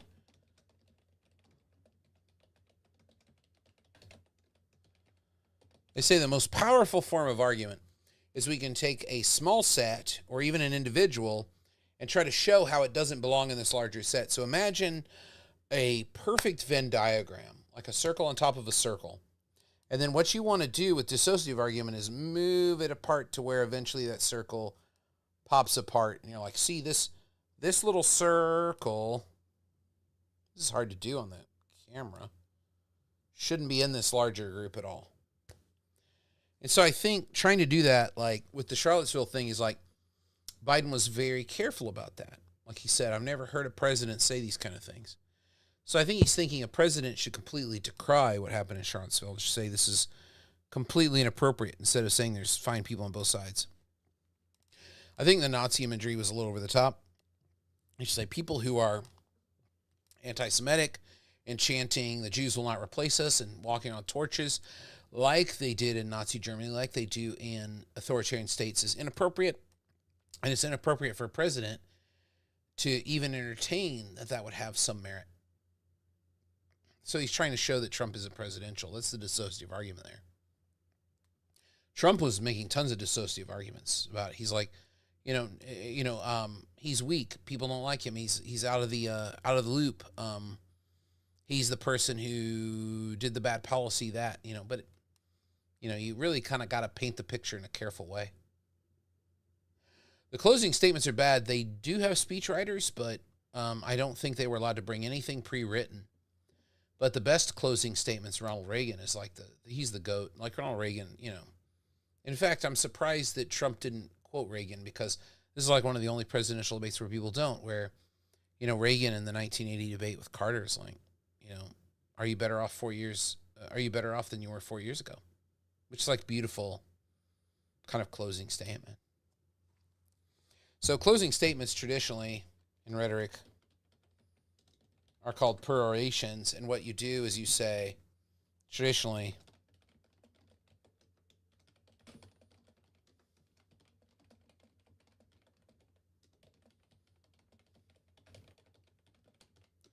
so you could say, well, it could be that, we have a terrible economy with inflation taking over. It could be that we have this huge risk of war. But in the end, America will stand strong. But you have to support the candidate who supports America, not big business, not their own pocketbook, not their own political agenda. I mean, that's the kind of the way you would make that argument, right? But they weren't allowed to bring in any pre-written material. It's kind of funny. It reminds me of the BP debate. If you guys know, I have a history in this kind of teaching this kind of impromptu debate. Which is kind of funny that they're not allowed to bring in pre-written material, because they're not really allowed to do that. Global championship debating. So it's nice to see him do that. But Biden was kind of like a novice debater, just thinking facts are going to help him with no narrative frame, no structure. Like in a presidential debate, you need to tell a story that motivates people to vote for you. So they have to be part of that story. Like the facts about what policy you passed, or who spent too much money, or who's made a terrible policy, or it's a disaster. All of that's great, but where do we fit into that narrative? It's like, it's the two of you against each other. How do we fit in? I think it would be better to tell kind of a little bigger story about how do we fit into that narrative. That's true. Every president does take credit for bills that Congress passed and they signed. They need to talk about the negotiation process a little bit. I was able to make a deal. Like the Congress is majority Republican, and you have the Freedom Caucus is a big element of this Congress. And Biden was still able to do Infrastructure Act, the insulin, the VA stuff. He should talk about how, look, even with a pro-Trump controlling loud faction that unseated a very seasoned politician as speaker, I was still able to get things done. That's true. Dennis makes a great point here about how presidential debate doesn't really reflect the job. Newton Minow even talked about that in his book with Craig LeMay. He's like, the presidential debates the way they are now. He's the founder of the Commission on Presidential Debates. And make no mistake, this was a commission-style debate. It might have been better than the last commission debates, just because I think it was like the cutting off the microphones. It was like, I feel like I got more out of this than I did the last commission debates. But you have to remember the commission debates of 2020 were just a real shit show. You had the Steve Scully scandal, the nonsense with the microphone, and the first moderator not being what was his name? Chris, I can't remember his name. But anyway, he could not control President Trump. It was wild. So the commission didn't look too good. I think CNN made the commission look pretty bad. But it was still a commission-style debate. 2 minutes, 1 minute rebuttals. At the discretion of moderators who fire 30, 40 different topics. Still not a good debate, but better than we had. But Dennis makes a great point, which is Newton Minow, actually, who was the founder of the commission, said, wouldn't it be great if we had another model? And I'm like, bro, you're in charge of the commission. You can make whatever model you want. Now, Newton Minow passed away in May. So now's the real test of whether the commission is going to survive without their spiritual guru. He was like 85 or so. He passed away in May. Mostly known for his Teenage Wasteland stuff, but not known as the founder of the Commission on Presidential Debates. So I wonder if the commission will survive. They have some dates, they have some sites, locations, but it's not going to be as good as what we saw tonight, I don't think. I think it's a death knell for the commission. But Minow did say, let's have a model of debate he called the Brain Trust Debates. And in that, the candidates ask questions to experts on a topic. So you'd have 4 or 5 different experts of different political bents on Social Security, on the legality of Roe v. Wade. You know how they had that back and forth about all the legal experts said Roe v. Wade was good. No, all the legal experts said it should be sent back to the states. You have Trump and Biden ask these experts questions. We watched that happen. Then at the end, both of them provide a statement based on the questioning and the interviewing of the experts they did that show their policy, and that would be called the brain trust. That's much more in line with what a president does. A president sits around with a ton of the highest level advisors. The president of the United States can get anybody to come to the White House and advise them. Anybody. Like, they call them up, they're like, come, and and Congress can subpoena people. So, they can get the best advice possible for things, the best analysis, and it's like a big deal. So they can get anybody to come. So the brain trust debate seems a little bit more like what Dennis is talking about. It's much more of what a president does. This kind of like instant recall on very complex things with no notes, no policy advisors, any topic, you don't even know what questions they're going to ask, doesn't really do anything except create good content for a 24-hour news cycle that can be repeated again for our entertainment value. That's what the presidential debates really accomplish, if I'm being at my most cynical. But I do think we saw some things tonight that make us think, maybe I should rethink my position on that. A couple of things. That's true, Nintendo. How many people care about it that much? I do think that people, the research that now this is a very early debate.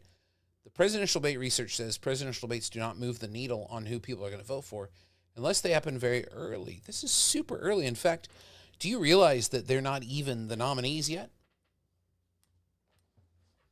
Like, what happens if Nikki Haley shows up and really starts beating the bushes? Do we have a serious fight at the Republican convention for the nominee? Is there a dark horse? What if RFK decides he wants to be the Republican nominee, starts whipping up the bushes?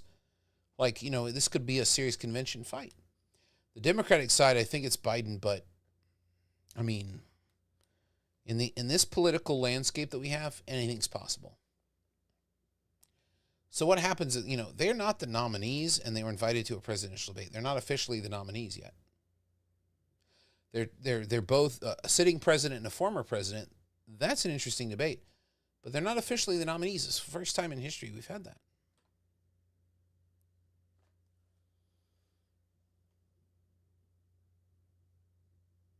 Yeah, I mean, I think Nintendo's got a point. Like, the facts are weak. I mean, I think that if you're a Trump supporter, you hear him say, we're paying billions of dollars, it's a terrible deal. You're like, yeah, it's a lot of money. Yeah, it is a terrible deal.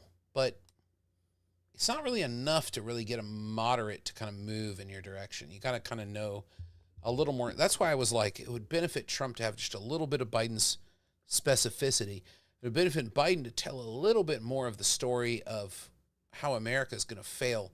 Like, America totally is going to fail. Like he said, you might disagree with some of my policies, but if you vote for Trump, you're going to have World War III, and America is going to become a dictatorship country. It's going to become, everything is going to fall apart. Civil rights is going to fall apart.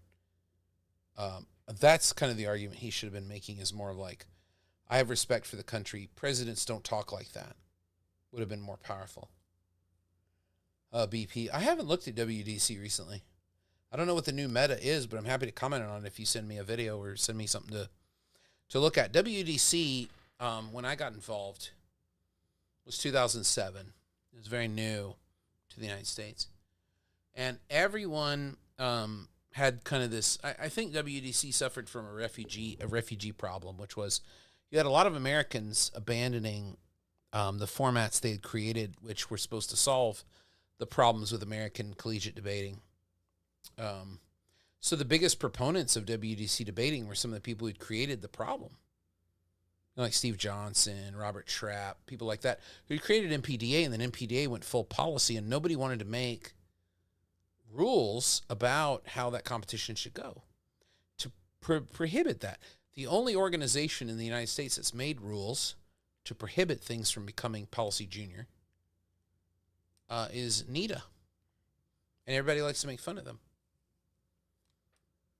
But the National Education Debate Association, invitation only and only by recommendation can you participate, and the rules are very strict. But it is policy debate. But I was told in those early days, and everyone believed it, and I believed it too, that the world would check back the bad habits of America. No, you go watch the WDC finals, you see people spreading, making analytical disads, and doing the strategy of like 7 off case, and whatever they drop is the most important. You see the same shit happening that, when I went and saw my first WDC finals in Cork, didn't happen. It was a beautiful thing to see. It was kind of analytical, one argument kind of debate. Why not just make that? We'll just teach that. Instead of teaching people to win, and then you rely on things like, well, they did not mention that, so I guess they win. I mean, it's just stupid. That's my take. Sample says no one's on a state ballot criteria for. That's true, but are they polling? They're polling 15% on those polls, I bet. If Trump goes to prison, I think he's already met with a probation officer. I wonder what happens. Probation officer comes to the White House. Oh, you can't leave New York. So the old American Capitol comes to Trump Tower back in New York.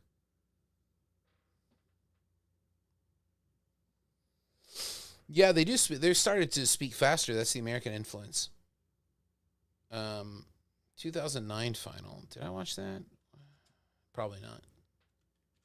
2009. Where was that? Was I at that? Was that Berlin?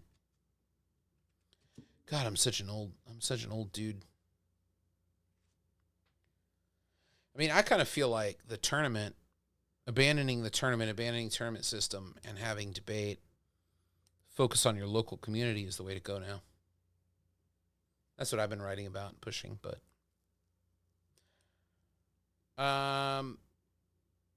what did I think about this debate? I think the headline is going to be Trump was not crazy.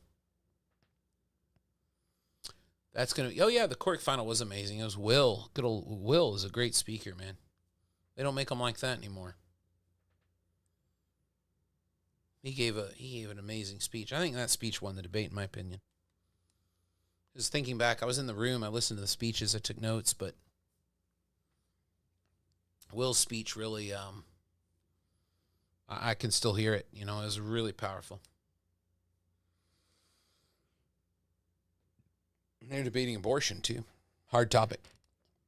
They only had 15, 20 minutes. Rough, but, if you really understand rhetoric and how to move an audience, you can give a powerful speech.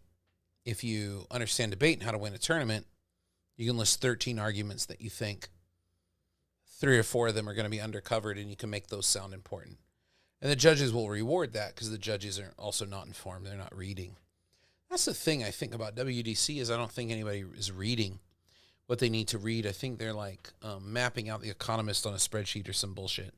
They're not like reading books, reading analysis, and trying to sort of discuss it. I think, a really good BP speech is not the pages of The Economist. A really good debate, international debate speech, will be the pages of the London Review of Books. That's where you're finding that old kind of Cork final kind of discourse, is that kind of argument. You're not going to see that in presidential debates, though. That's for sure. But I think Biden, I think the thing on Biden is going to be, he sounded sick. He sounded kind of weak. He stumbled in a few places. And then the media is going to show the clips of him stumbling. That's going to amplify the idea that he just stuttered through the whole debate. Now, he does have a stutter, and I think it's a bit of a bias to point out that he stuttered a bit. He does have a speech impediment, diagnosed thing. I don't think it's fair to harp on that, but the age issue is such a great way to get people to watch CNN and MSNBC and Fox and all that. They're going to play that stuttering over and over and over again, and that when you see that every 15, 20 minutes played again, you start to think that was the whole debate. And it certainly wasn't. I saw a president who's in command of facts, who's really in command of the information. And he really knew a lot more than Trump about the specifics. But the problem is those specifics do not galvanize the audience to think, I want to go stand next to this guy. The power, the retort, the facts are great. Facts are great. But when rhetoric comes to play, That's when you really get it, because that's when you understand why you should stand shoulder to shoulder with this person. The facts, prove your point. I got this policy passed. I got $1 million for this, or I got all these countries to pay up and support Ukraine. That's great. But then what does it mean? It's like, I'm the only person who can preserve the future, make sure that World War III doesn't happen. I'm the only person who can make sure that Ukraine wins the war and that we don't have Article 5 initiated, which we would have a higher risk of under my opponent. That kind of thing. Like, why do I want to stand shoulder to shoulder with any? I think Trump did a little bit better of a job with that, because he's just talking about low, lots of money, low pay, we're spending too much money, blah, blah, blah. I mean, those are people who already believe in Trump. Yeah, I think Biden got more confident as it went on. I think Tim is right. But yeah, he did seem like stumbling old man, listing facts, novice debater vibes. What I mean by novice debater is when you're teaching a first-year debater, they get very nervous, and they just start quoting a bunch of disconnected facts, and they think that their interpretation of the facts is the judge's interpretation of the facts. That's never true. You have to provide a narrative frame of the information to show that it matters and means something to people. You have to make it mean something. Like, it's great that you passed this bill. Okay, so what? I'm the only president who was able to take a very fractured Congress and get them together on an issue.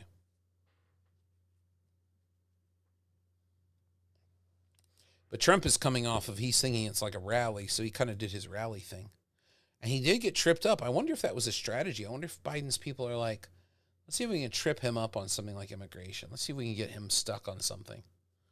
And I think saying some of these lines that he's famous for, like, I don't want to go celebrate losers. They died, they're the losers. They lost, they're the losers. I think focusing on that is something that Trump can't stand, and so he'll continue to bring it up.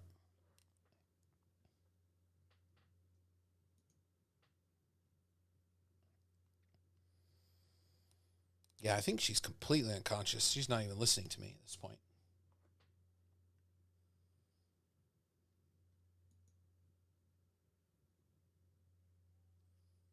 Enthymetic, yeah. I think they were both relying on that too, but let's talk about enthymemes a little bit. You guys know about this? I know Piper does. Piper probably knows more about enthymemes than I do, so it's a little bit sketch. So enthymeme is traditionally an argument type that we attribute to Aristotle. And Aristotle, traditionally this is taught to say, it's a syllogism with a term missing, which you fill in. So the idea behind the enthymeme is that I can make a logical argument and provide every single part of it. I can provide the major premise. I can provide the minor premise. I can provide the conclusion. Okay? So that is a traditional enthymeme, those three parts. Now, the problem with this structure of argument is it's great, and if it's done well, it's valid and true, but again, the audience is watching it happen. They're not a part of it. They're not participating. So when you're dealing with rhetoric, you want to leave one of these things out because it either sounds pedantic or the audience gets a kind of a rush by filling in the gap. So an enthymeme is a syllogism with one of the premises removed, and that's the traditional kind of way. But there is research out there that's a little bit, I think, better than that. Enthymos has this is Greek, this is ancient Greek, enthymos, at the heart. The thymus is this part of your body. You can see I'm going to show you my Trump Biden debate t-shirt again.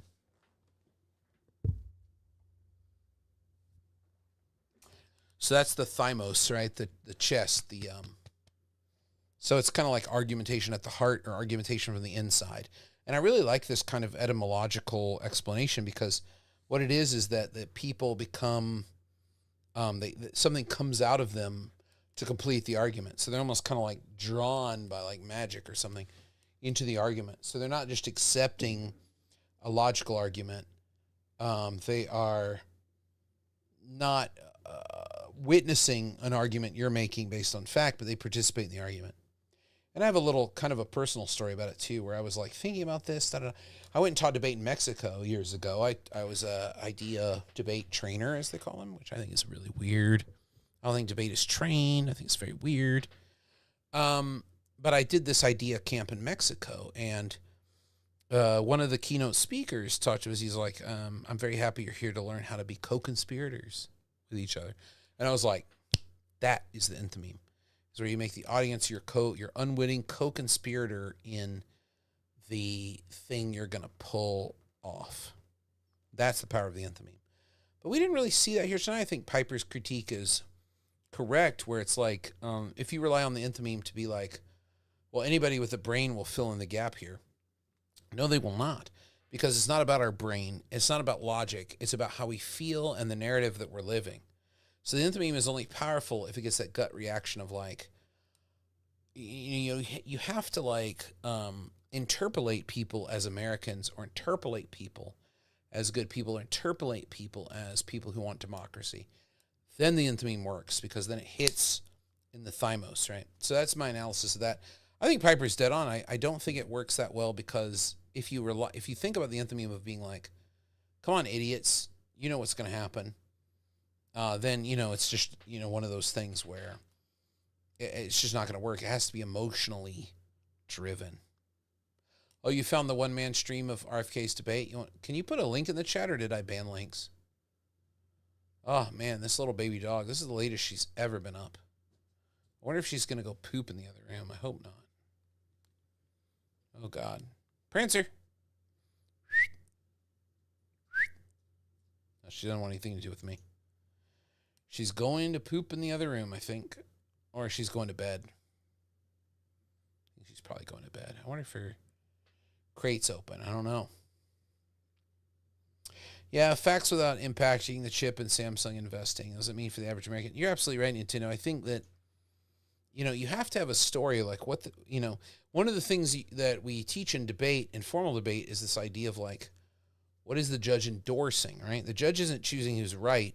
They're choosing who did the better debating. So what story are they endorsing? What story of the impact are they endorsing? So when you're judging a formal debate, like an academic debate, you always want to teach debaters to say, give the judge something to endorse, not something to not endorse, right? You'll never win a debate by creaming the other team's arguments and saying no link, no link, no link. You have to provide some kind of narrative to endorse, because nobody wants to vote for something that is a,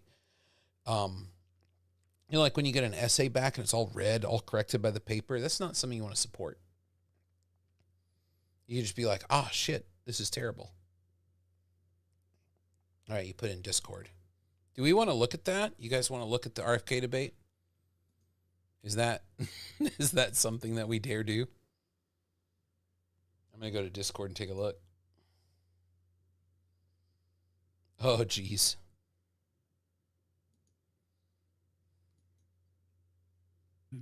Down to a 6. Oh, God, this is this is exactly what I thought he might do. This is very funny. Oh, my God. Guys, you're under no obligation to look at this, but let's look at a few minutes of this. But by the way, I told you before, I'm happy to play golf if you carry your own bag. Think you can do it? That's the biggest lie, that he's a 6 handicap of all. I was an 8 handicap. Yeah. 8. Never. But I had, how many? I've seen you swing. I know you swing. This is crazy. Let's not act like children. President Trump, we're going to 21 turn. Let's not act. Merciful when they cut them off now. All I gotta say is I hope they let me on the stage for that contest. Oh, he's got an audience. This is What do crazy. you do to stay Look at the healthy? chat. Palpatine, free Palpatine. What do you do to stay healthy? What do I What do you do to stay healthy? do? Well, I hike every day. I go to the gym every day. I don't ever eat processed food. And I do intermittent fasting, and I try to eat well. So I feel like I really want to be part of that contest. What the hell, man? These boomers are loving it. Big concern that voters have about you. Will you pledge tonight that once all legal challenges have been exhausted, that you will accept the results of this election, regardless of who wins, and you will say right now that political violence in any form is unacceptable? Well, I shouldn't have to say that, but of course I believe that. It's totally unacceptable. And if you would see my statements that I made on Twitter at the time, and also my statement that I made Who in the sponsored Rose Garden, this? you would say it's one of the strongest statements you've ever seen. In addition, What's the story with this? Is this RFK's campaign money? He put this together? What is NDT.com? What's the story there?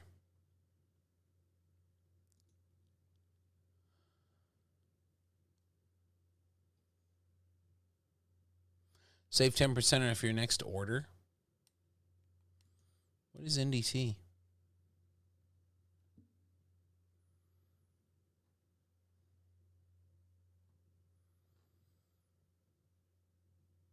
Wild.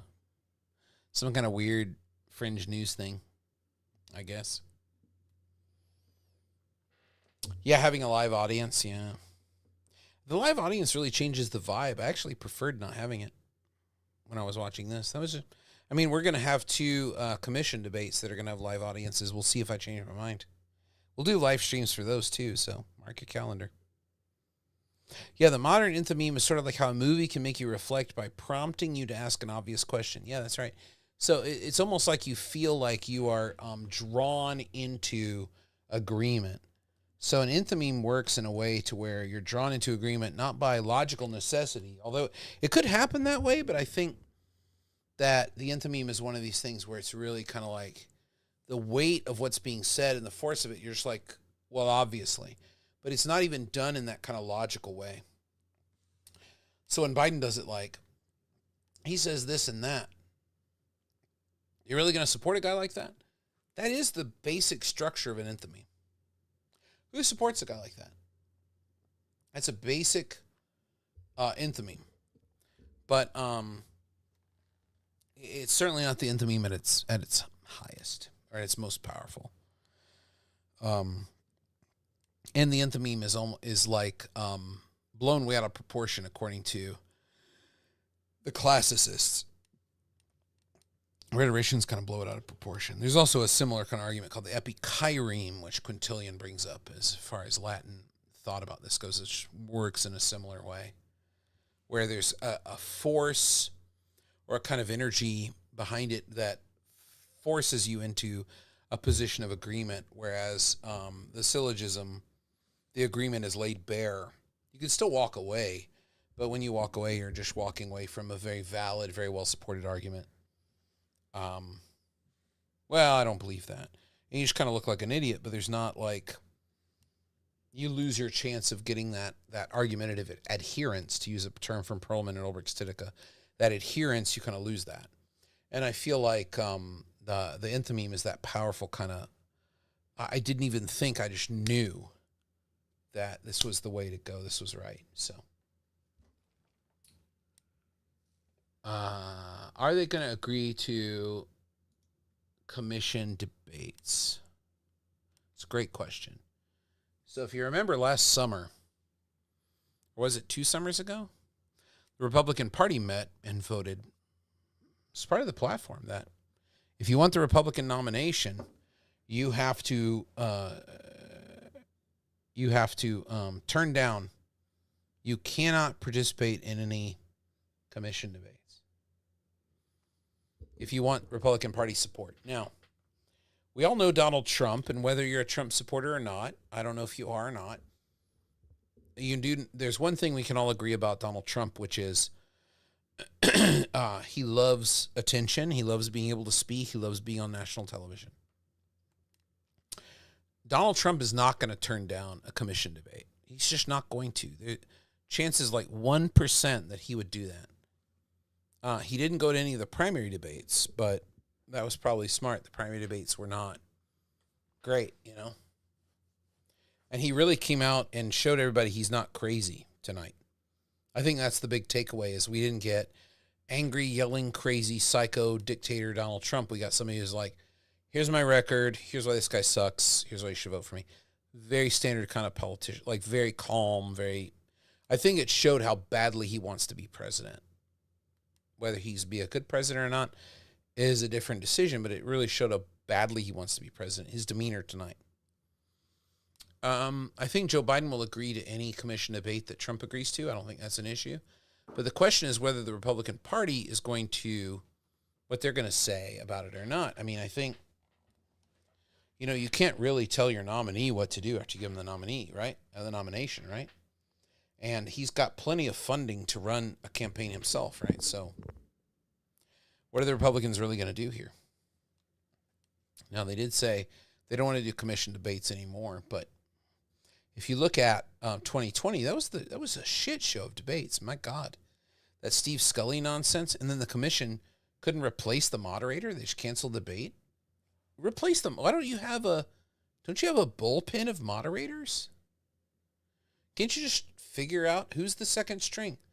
Call somebody up from the minors. Like the commission is just really hobbled by Newton Minnow's dicta that the parties are in charge and you just sit in the background. Like, it's just terrible. Like, I talked to Brian Lamb about this. I have a recording of this, of me sort of interviewing him. I didn't publish it because it wasn't really a formal interview. It was a casual Zoom chat with Brian Lamb, the founder of C-SPAN. And, he's just like baffled, meeting with them that they didn't have a plan for how to replace Steve Scully. And Steve Scully's a great journalist. He had a huge misstep. It's probably the worst mistake of his career, was that Twitter debacle. That was just, I don't know what he was thinking. But Steve Scully had a journalist. He was had the best reputation. He would have been probably the best moderator. I mean, I think Jake and Dana did great tonight. But if Steve Scully had been allowed to moderate a debate, we would be like, he would be the litmus. We'd be comparing it to that. Because that dude is like a serious journalist. He hosts Washington Journal. Like, I'm such a Washington Journal junkie on C-SPAN. That dude is amazing. Amazing journalist. Just great on the camera, very serious, asks the exact right questions of the guest. Like, beautiful. But then he decided to tweet Scaramucci about a tweet Donald Trump put out. And that was like, Then he lied about it. He's like, I got hacked. I don't know, actually, I did tweet the mooch. Stupid. So I do think Donald Trump is going to participate in any debate that Joe Biden will, and I think that if Donald Trump says he's going to do it, then Joe Biden will go too. But the other thing about the commission debates is it really puts universities in the hot seat because they've put millions up and made all these plans, and they're going to be really, really suffering if the debate doesn't happen because they put a lot of money into it, into the planning already.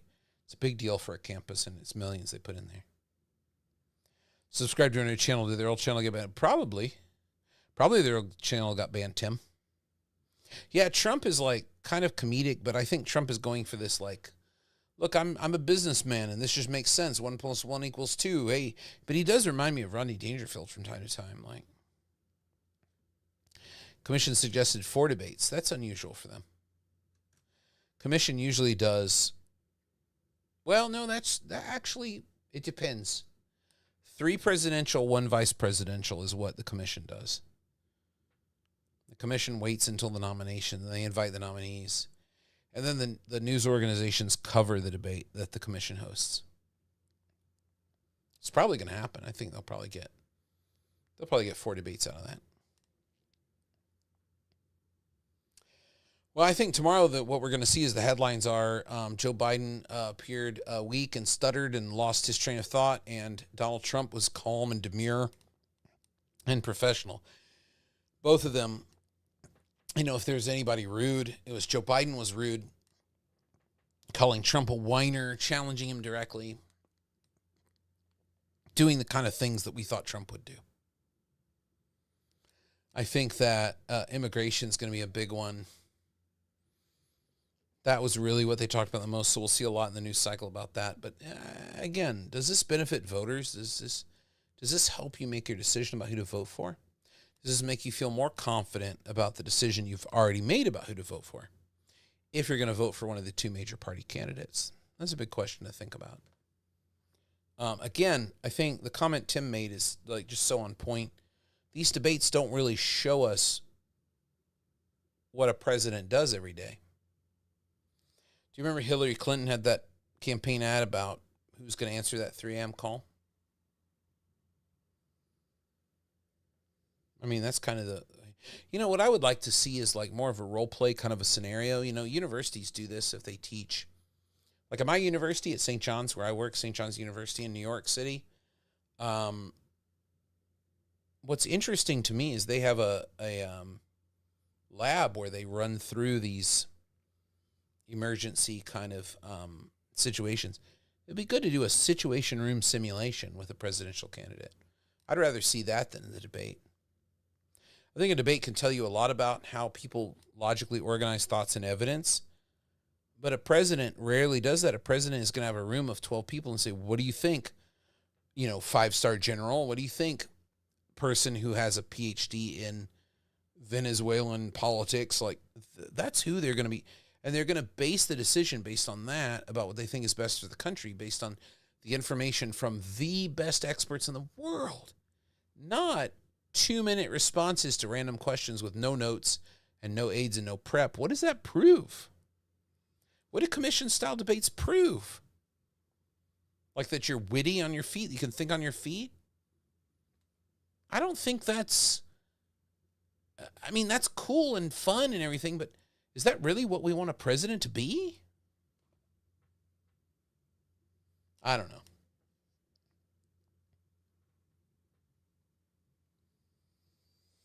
Oh, Samples and Test says that Biden-Harris campaign that they will not debate under the sponsorship of the commission. That's weird. I wonder why.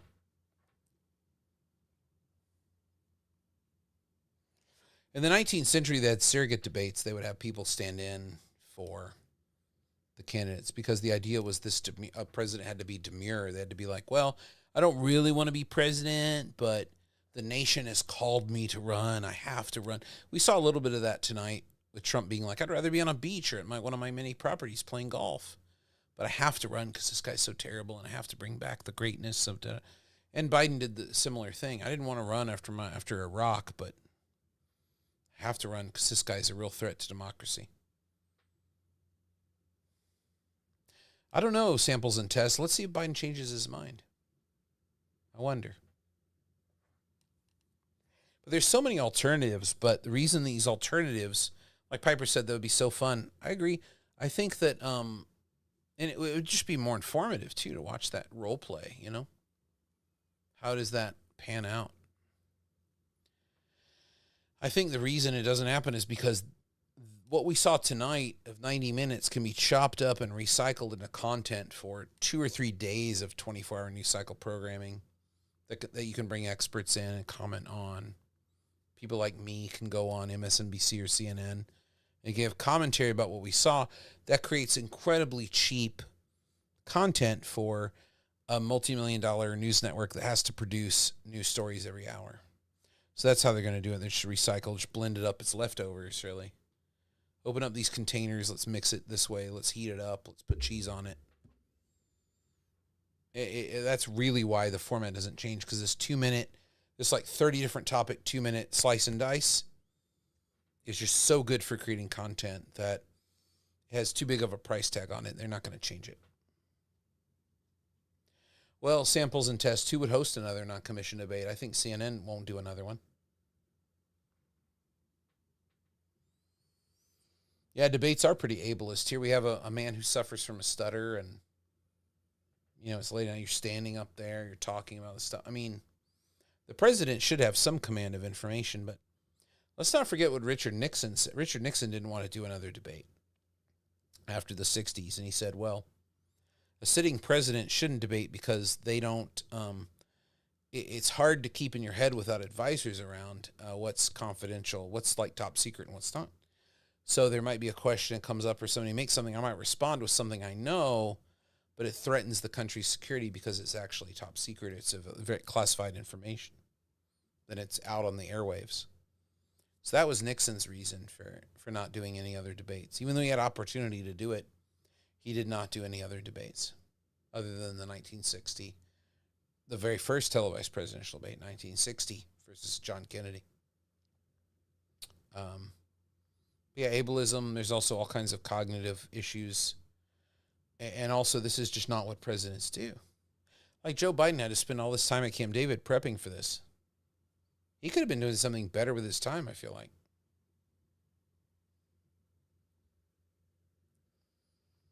Yeah, Williams and Fetterman, that's a great point, actually. What is being evaluated? It's kind of like a normative model of the fluid speaker, cognitively in control of your mind, brilliant leader. Like, do presidents need to be smart? Do presidents need to have instant recall? Do they need to be eloquent? We're all taught that in school. But Piper's got a good point here of that. What is being evaluated? You know, like Fetterman is caught on TikTok by people who catch him and he gives a response. But, you know, with his impairment from his stroke, I think he had a stroke, is that right? He needs to really read the words to give a good response. So it makes him look like a fool, but is he really a fool? Is he really stupid, or is it just he needs support to be able to give the full answer that he needs to do? Jamon Williams, same thing. I don't think he had a stroke though, but similar kind of thing. It's like, are we trying to meet a standard that would disqualify a number of people from being president, who actually would be a great president or a great senator with accommodation, with normal kind of accommodation? I think what's being evaluated is our neuronormative, is that a word? Neuronormative standard and linguistic fluidity, ideal standard of the candidate. Probably it. All right, folks. Well, I think we're going to call it a night. I've had a lot of wine, and I've heard about a whiner, and I've heard about, what did Trump call Biden? Complainer. I've heard about a complainer. And we weren't able to maintain our audience at all. That's so cute. This is the latest she's been up, guys. This is my 7-month old puppy. She's a Chihuahua Min Pin mix and several other things. She's really a mutt. 44% Chihuahua. She couldn't stay up with me. This is the latest she's ever been up. I wonder if she's going to wake up tomorrow on time. So funny. She's enjoying it, I think, being out of her crate. But I'm about to go put her in the crate, and then I'm going to go to bed myself. I'm going to go put myself in the crate. Yeah, I'm glad it made it less painful, Piper. I really appreciate it. Really appreciate you guys tuning in. Thanks for all the comments. This was great. I'm going to write something up. I might make another video about this, but the live stream will be archived here. Share it with your friends if you enjoyed the talk, if you thought the analysis was good. Share the link to the live stream with your friends, family, people you care about, people who are your political enemies maybe. Share it with them. Let's see what they have to say. Tim, thank you for coming by. I'm glad it was very helpful. I think that we're stuck with these debates. We might as well try to make lemonade, right? I think Beyonce is a great inspiration here. Like Lemonade, the album. Like, if all you're stuck with is cheating Jay-Z, you might as well make something good out of it. I hope we got close to Lemonade in that sense. Well, will I let her out? She's used to sleeping through the night at this point. We let her out before the stream started. I don't know. If I let her out now, she'll freak out. It's so dark out there. I think she'll be okay until the morning. Anyway, Lisa's going to get up and let her out, probably I'll be like, I don't think I'm waking up at my normal time tomorrow. It is like late, kids. Old school hours. All right, thanks for joining in, and we will see you on the next amazing stream.